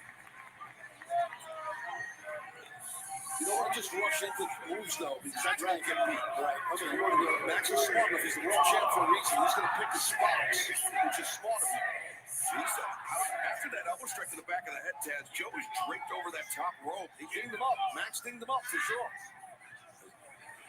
He's fighting with one arm. But luckily for MJF, he's right-handed. He's an orthodox striker. And he's raining these shots down unabated on the challenger. He can't use his left arm to base even. I'm going to bite him, I think. I hate to leave the audience, but when the guy starts sticking his tongue out and point to his mouth, it's usually a bite. Yeah, you called him, man.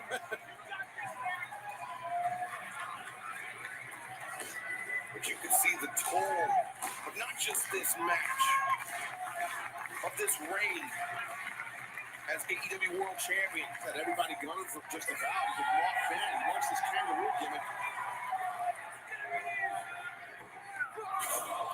Again, he's going to hit that be damned, or at least attempt to again.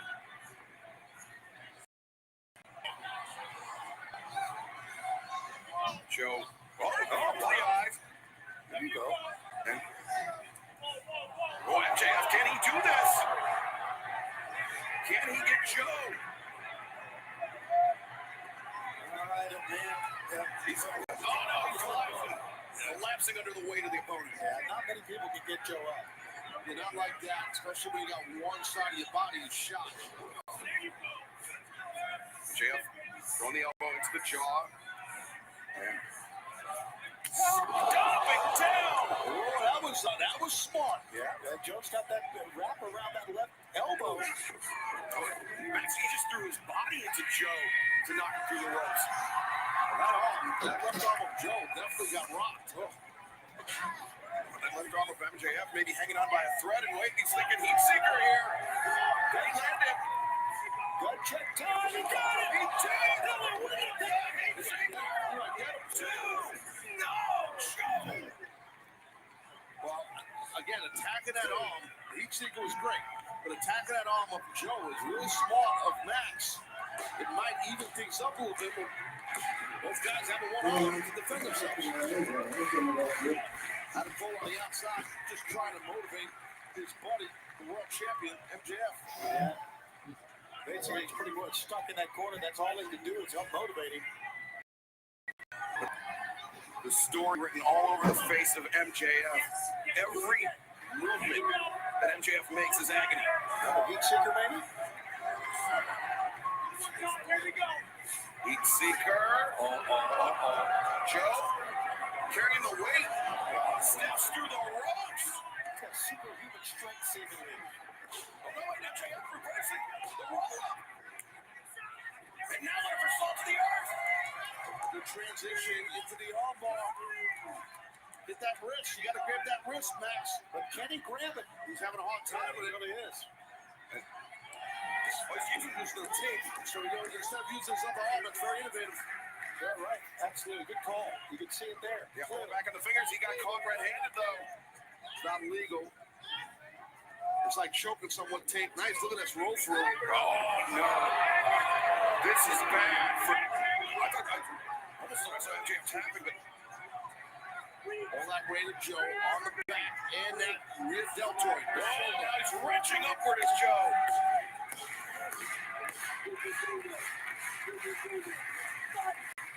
MJF is trapped. He's forced to carry the weight of his opponent. Referee Bryce Remsburg right there. He's telling him we can stop this. I can stop this right now. But MJF underturned. Still making his desperate crawl.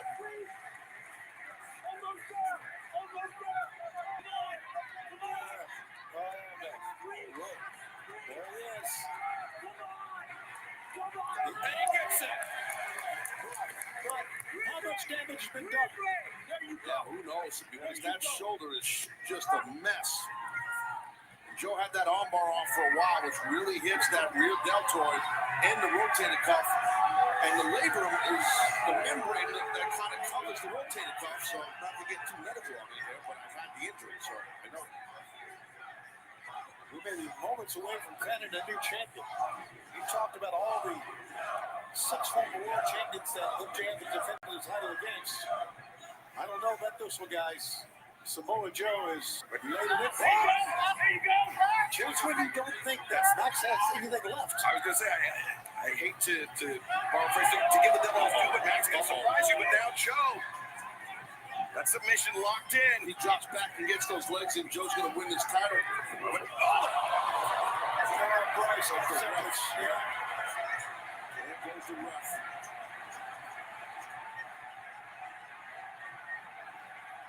MJF inadvertently showing, or was it inadvertent? Oh, look at that.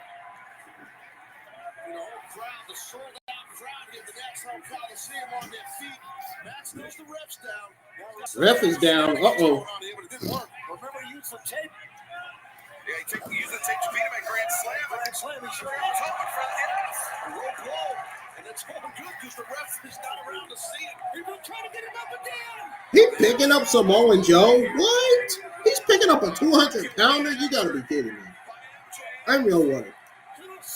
Adam Cole looks like he's shot. Adam Cole looked like he's seen the ghost. He looks shot.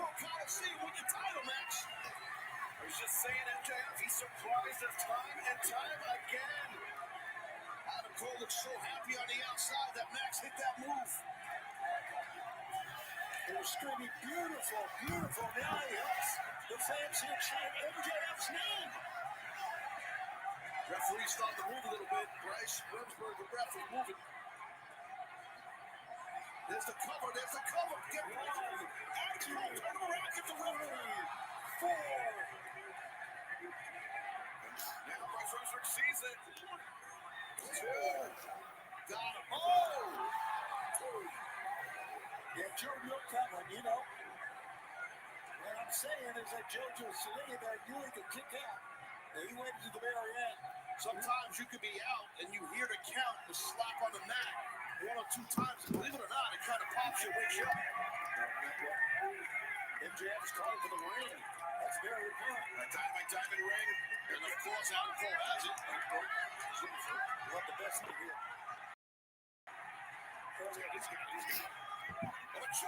Joe's got legs. MJF. One at the corner. Vaults off. He's got Joe down. 1, 2. And no, Joe transitions. Joe transitions. Oh, Max is in trouble. He's trapped.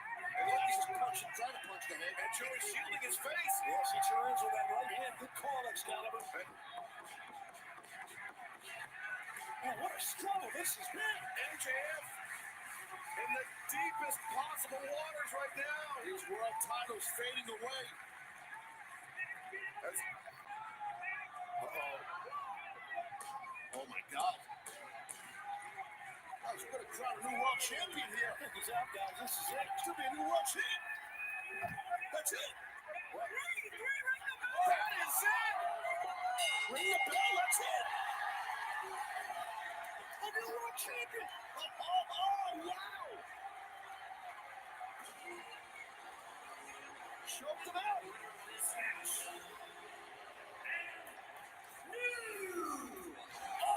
AEW World Champion, Samoa Joe. Taz, you called it.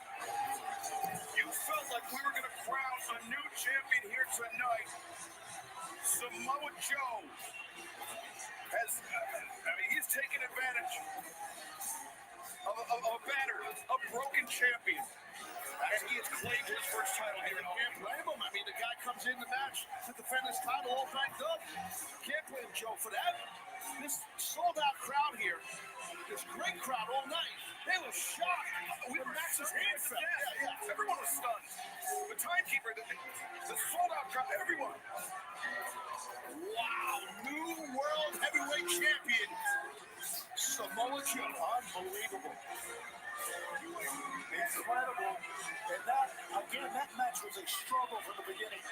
MJF really pushed himself. MJF, to your point, Shivani, was behind the 8 ball for the bulk of that match the whole time. Because he came in banged up. He's disappointed now. He's emotional.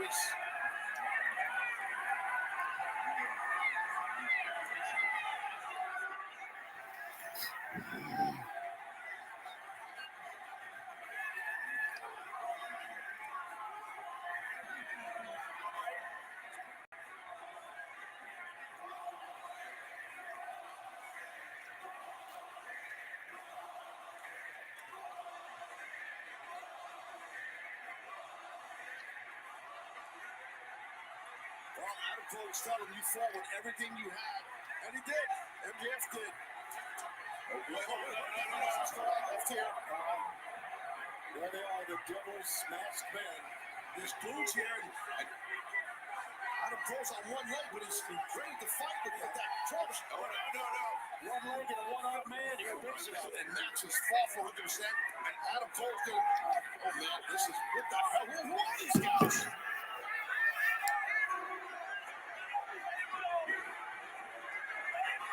Somebody's got to stop this. Yeah, absolutely.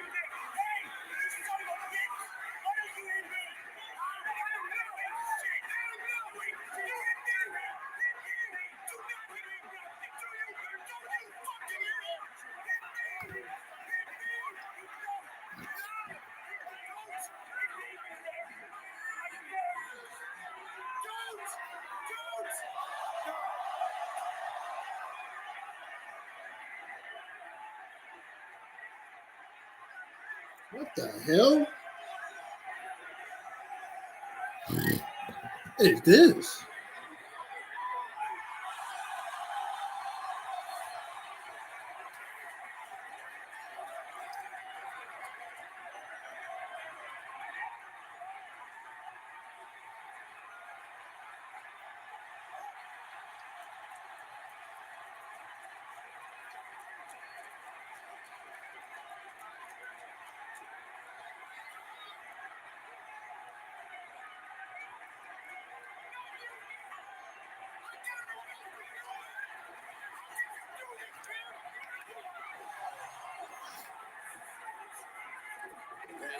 To destroy this. What the hell are we witnessing here? Adam Cole!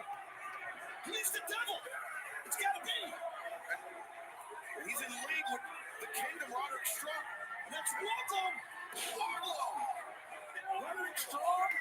The Kingdom of Wardlow do all the time!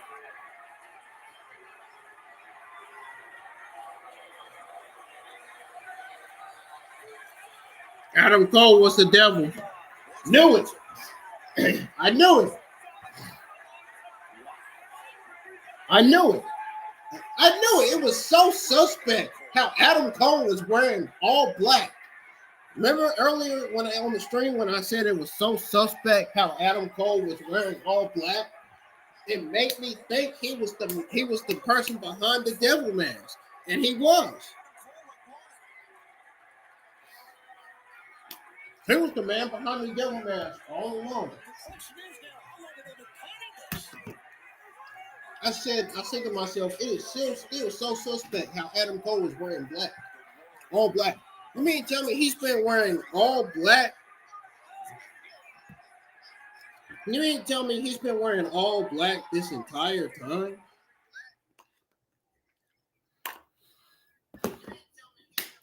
This entire time, he's literally been wearing all black. This entire time. And I kept on saying how suspect it was that Adam Cole was wearing all black.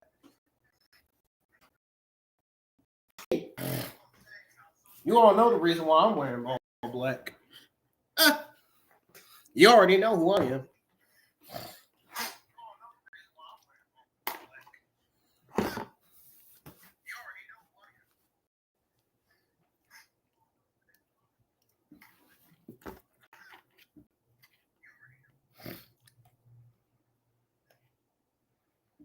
So it was true that Adam Cole was the devil all along. What? I knew he was because he was wearing all black. Ever since he became best friends with MJF, he started wearing black. That's how I fucking knew he was behind that mask. He was wearing all black. He wore it all black on Dynamite, wore it on Ring of Honor.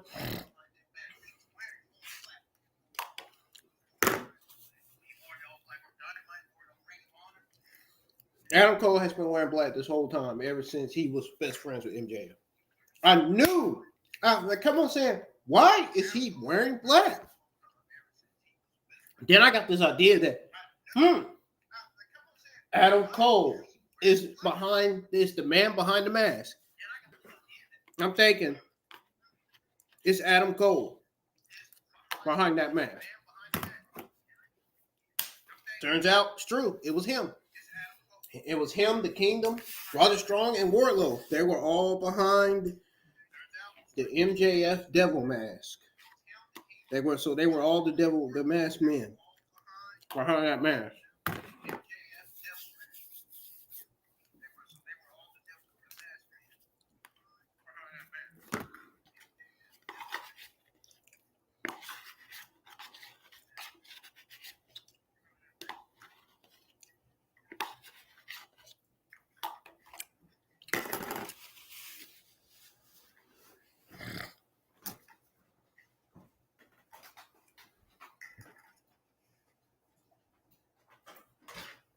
What a way to end that pay-per-view.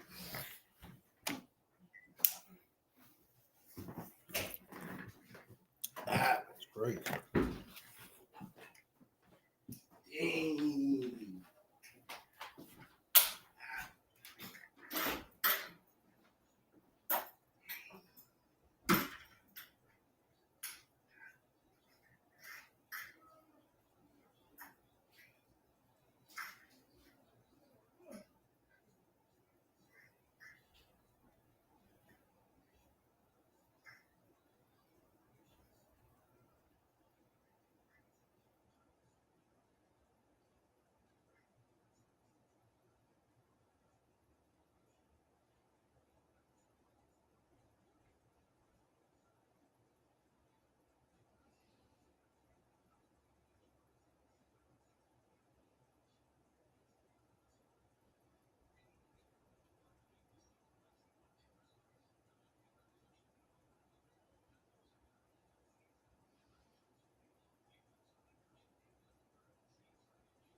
Oh.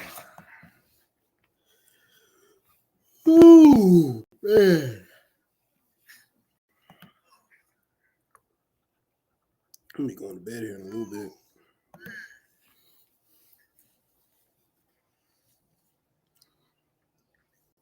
Guess what, ladies and gentlemen? It is almost New Year's Eve. Can you believe that?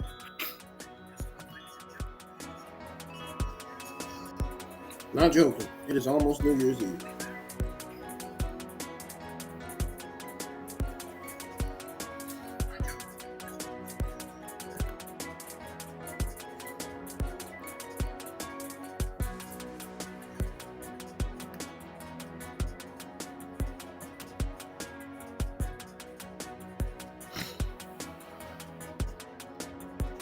Yep. Almost New Year's Eve. Got 4 minutes till New Year's Eve. 4 more minutes.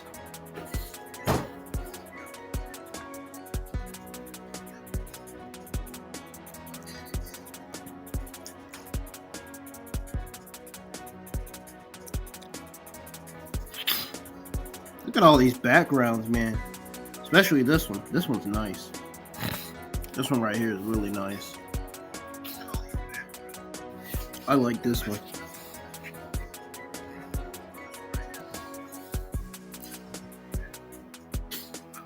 Those are the colors that Adam Cole and all them were wearing on that mask. Yep, legitimately, those were the colors that Adam Cole, the Kingdom's Roger Strong, Mike Kanellis, and Matt Taven and Wardlow were all wearing.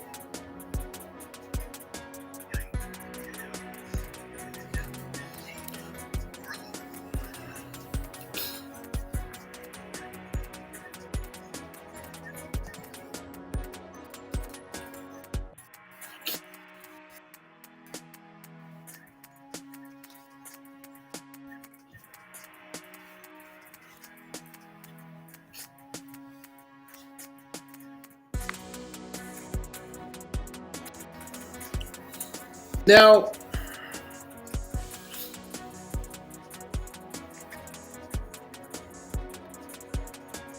my final word for this pay-per-view, my full thoughts on the pay-per-view. Honestly, it had a couple of good matches. It had a couple of good matches, moments, shocking turns, new champions, all that. But, check this out. When compared to every other event AEW has produced and held, some delivered, some haven't. Well,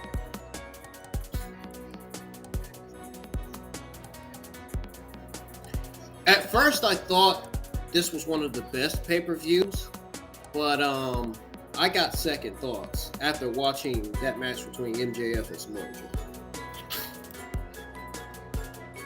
No, I'm just kidding.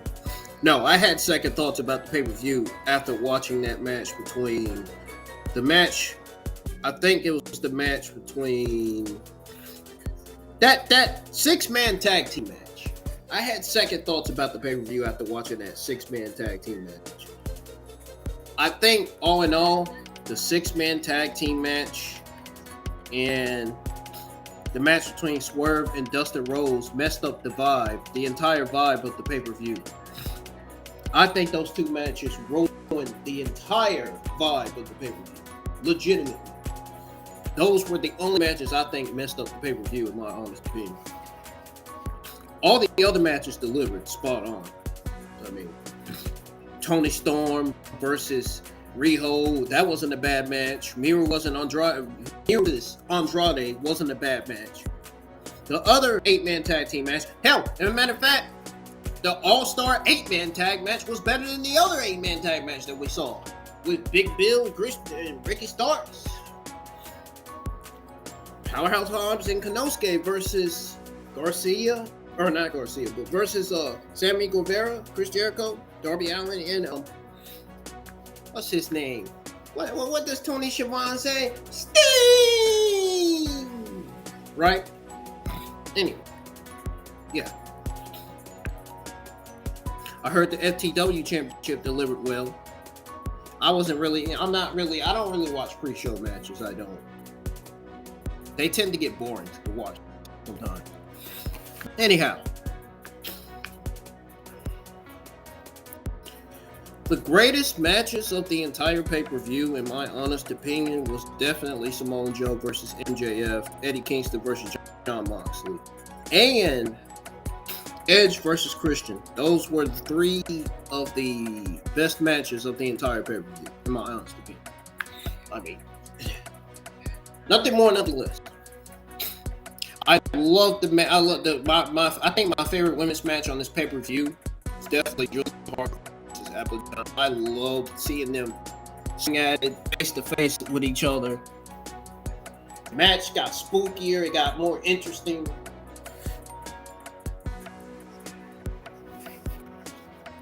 I think this match was for the younger female audience out there. I think that's what that match was for, to be honest. I mean, that's just me.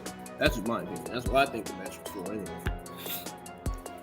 And even the AEW, and same goes for the AEW Women's Championship match between Riho and Toni Storm. That wasn't bad. It wasn't bad. Nightingale versus Chris Statlander wasn't bad, but it didn't make sense. The match should have never been booked. Why would you book a babyface against another babyface of the women's division? I mean, that makes no sense at all. Chris Statlander versus Riho Nightingale made no sense. It was a great match. It was a good match by all means, but it made absolutely zero sense. If they're not feuding, then there's no reason for you to book that match on the card. If they are not in storylines together, if they're not feuding, if Riho Nightingale is not the babyface and Chris Statlander is not the heel and they're not feuding, what's the point of booking the match? What's the point of, like, really? It made no sense booking that match on paper. It didn't.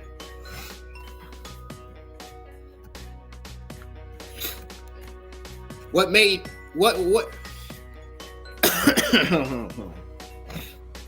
Yeah, Riho Nightingale versus Chris Statlander made zero sense at all. If they're not feuding, what's the point of booking the match? Don't book the match if you're not putting them in a feud, in a storyline. Seriously. My goodness. The worst matches of the entire night was definitely Swerve Strickland versus Dustin Rhodes and the 8-man tag team match. Those were the only worst matches of the entire night.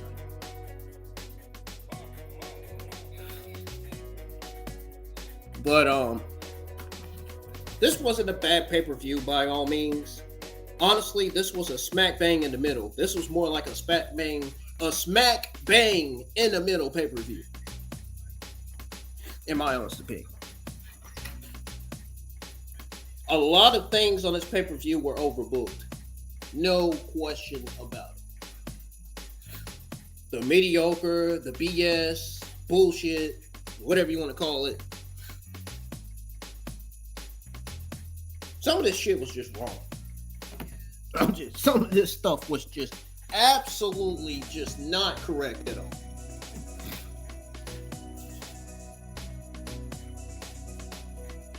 And I'm not gonna lie, my head was hurting watching this pay-per-view. It was hard to stay watching the pay-per-view, dude. It really was. It was hard to stay invested in watching this goddamn pay-per-view, man. It really was. No cap. Like, I'm not even joking. Dead ass. Kingston winning the pay-per-view made 100% sense. Kingston winning the pay-per-view was one of the best things of the entire pay-per-view. Kingston winning the pay-per-view was the biggest highlight of the night. This is Kingston's biggest win of his entire career.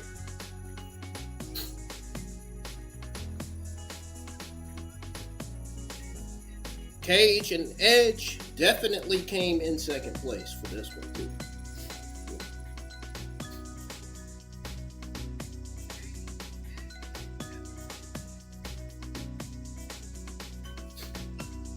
I think the twist with Kill Switch giving Cage his TNT title shot just so he can win his title back, I think it's going to lead to the return of Luchasaurus' name. And a potential babyface turn for him down the line. If not, I would be shocked. I mean, they're not even doing anything with this guy. I mean, they're not doing a good job with how they're using him on TV. I mean, that's just what I think, anyway. I think they're doing a terrible job with how they're using Luchasaurus on TV. Kill switch. They're doing a terrible job with this guy. He needs to turn face effective immediately. Get him away from Christian Cage because this ain't getting it for him. He needs to go back to being a babyface and be a singles competitor and start winning championships. That's what Luchasaurus need to be doing. He needs to give him anything that'll get him the heck away from Christian Cage and whatever the heck they got going on. Because he don't need to be, no.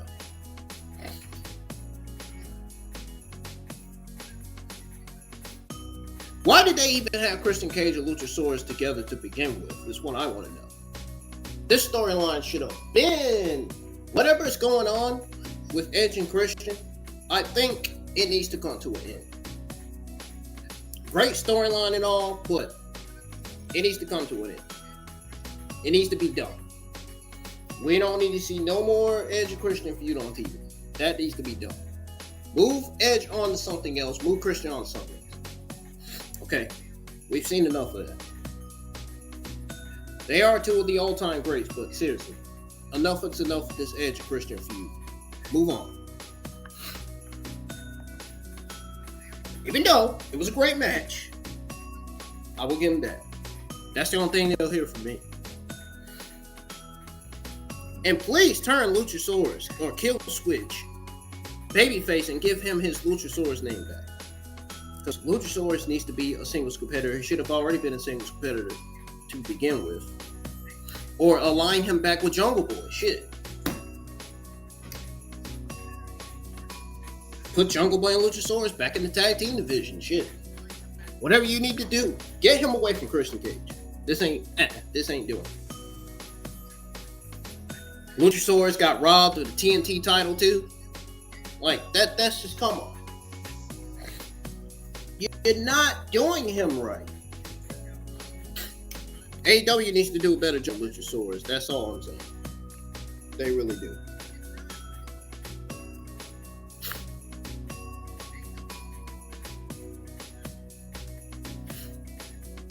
But all in all, this pay-per-view was definitely a smack bang in the middle pay-per-view. But with very few moments and great matches. That's all I got to say. I'm getting the hell up for it. And this pay-per-view honestly deserves a B-. I'm going to give it a B- just because I enjoyed three of the greatest. Well, I was going to say three of the best matches in the entire night, but they were definitely the greatest matches of the entire night on pay-per-view. Just because I enjoyed three of the greatest matches of the entire pay-per-view, which was Eddie Kingston versus Jon Moxley, Samoa Joe versus MJF, and Christian Cage versus Edge. I hope this feud is over. I don't want to see it no more on TV. I don't. It was a great feud, but I would love to see a new feud on TV, a new storyline. I would love to see Edge and Christian in new storylines, in new feuds. I think it's time to move both of them on to something else. That's just how I feel about it.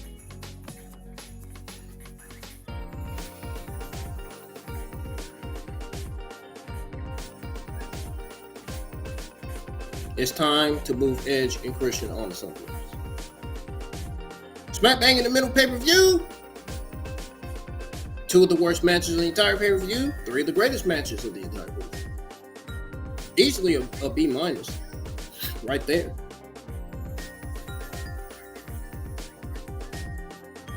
This pay-per-view definitely does not deserve a C+ as far as grade goes. It deserves a B-. Wasn't that bad. It wasn't like, oh, we're going to give this pay-per-view a D because it sucked. It was complete garbage. No, it was not. No, it was not. Not bad.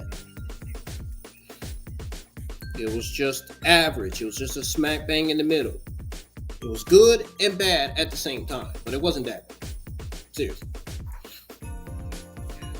Don't let that get to your heads. All right? Folks, I'm getting out of here. My YouTube schedule for next week will be posted tomorrow afternoon, so be sure you check that out. I'm going to be streaming World of Things mostly next week because I bought 5 new tanks. I'm going to be buying more new tanks, hopefully, the week after next. I want to try to buy that other bundle that's on there before it goes off sale. Anyways, I hope y'all enjoyed the pay-per-view just as much as I did. It had some good stuff on it, but it also had some bad stuff on it. But it was average. It was smack bang in the middle. I think my favorite match of the entire pay-per-view was definitely MJF versus Samoa Joe and Jon Moxley versus Eddie Kingston. Those were my 2 favorite matches of the entire pay-per-view. Let me know in the comments y'all's favorite match of this entire pay-per-view when the stream ends. I'm done talking. It's already 12 something in the morning, so I'm gonna go do what I gotta do and get some rest. Till then, I'll be seeing each and every single one of you tomorrow night for WWE 2K23. I'm going to be streaming and showcasing 14 dream matches that I want to see next year, that I want to see in 2024. You guys are going to love these dream matches, and I can already tell you I got one in mind that I really want to watch and see. You guys are going to see what match I'm talking about tomorrow. Until then, thanks for watching. Thanks for hanging out. Whatever you did, I appreciate y'all for being here. I mean, there was only a few of you here, but still, I appreciate y'all for being here, man. And like I said, I'll be live streaming WWE 2K23 tomorrow night. You'll see what it's going to be about. I've already told you, so I'm not going to repeat it. The only time I'll repeat it is probably tomorrow night. I'll repeat it tomorrow night. Don't worry. It's going to be a fun stream. It's going to be dream matches that y'all have never seen before, that y'all might want to see too, that I want to see. You'll see. It's going to be a great stream today. I'm out of here. Y'all get off the internet, get some rest. Don't stay up too long. I'm talking about to all the darn kids that think they're adults, that think they're grown men or women, that think they're in their 20s, that think they can stay up. Y'all are not me. Y'all are not me. Teenagers and kids ages 18 and under, get rest. Don't stay up. Don't stay up. Don't stay up enough for your parents to get on you and spank your tails. Behave yourselves. Nah, I'm just kidding, for real. I'm just messing around. I'm getting out of here, y'all. I'll catch y'all tomorrow night for WWE 2K23. I've already said that. Peace. Don't forget to hit that subscribe button, hit the thumbs up, and make sure you turn on all post notifications. You know why, I don't gotta explain. Especially the ones that's been subscribed to my channel longer. I'm talking about my YouTube audience, fans, and everybody that supported me and my YouTube channel around the world. Thank y'all for being here. I'll see you guys tomorrow. I'm out of here.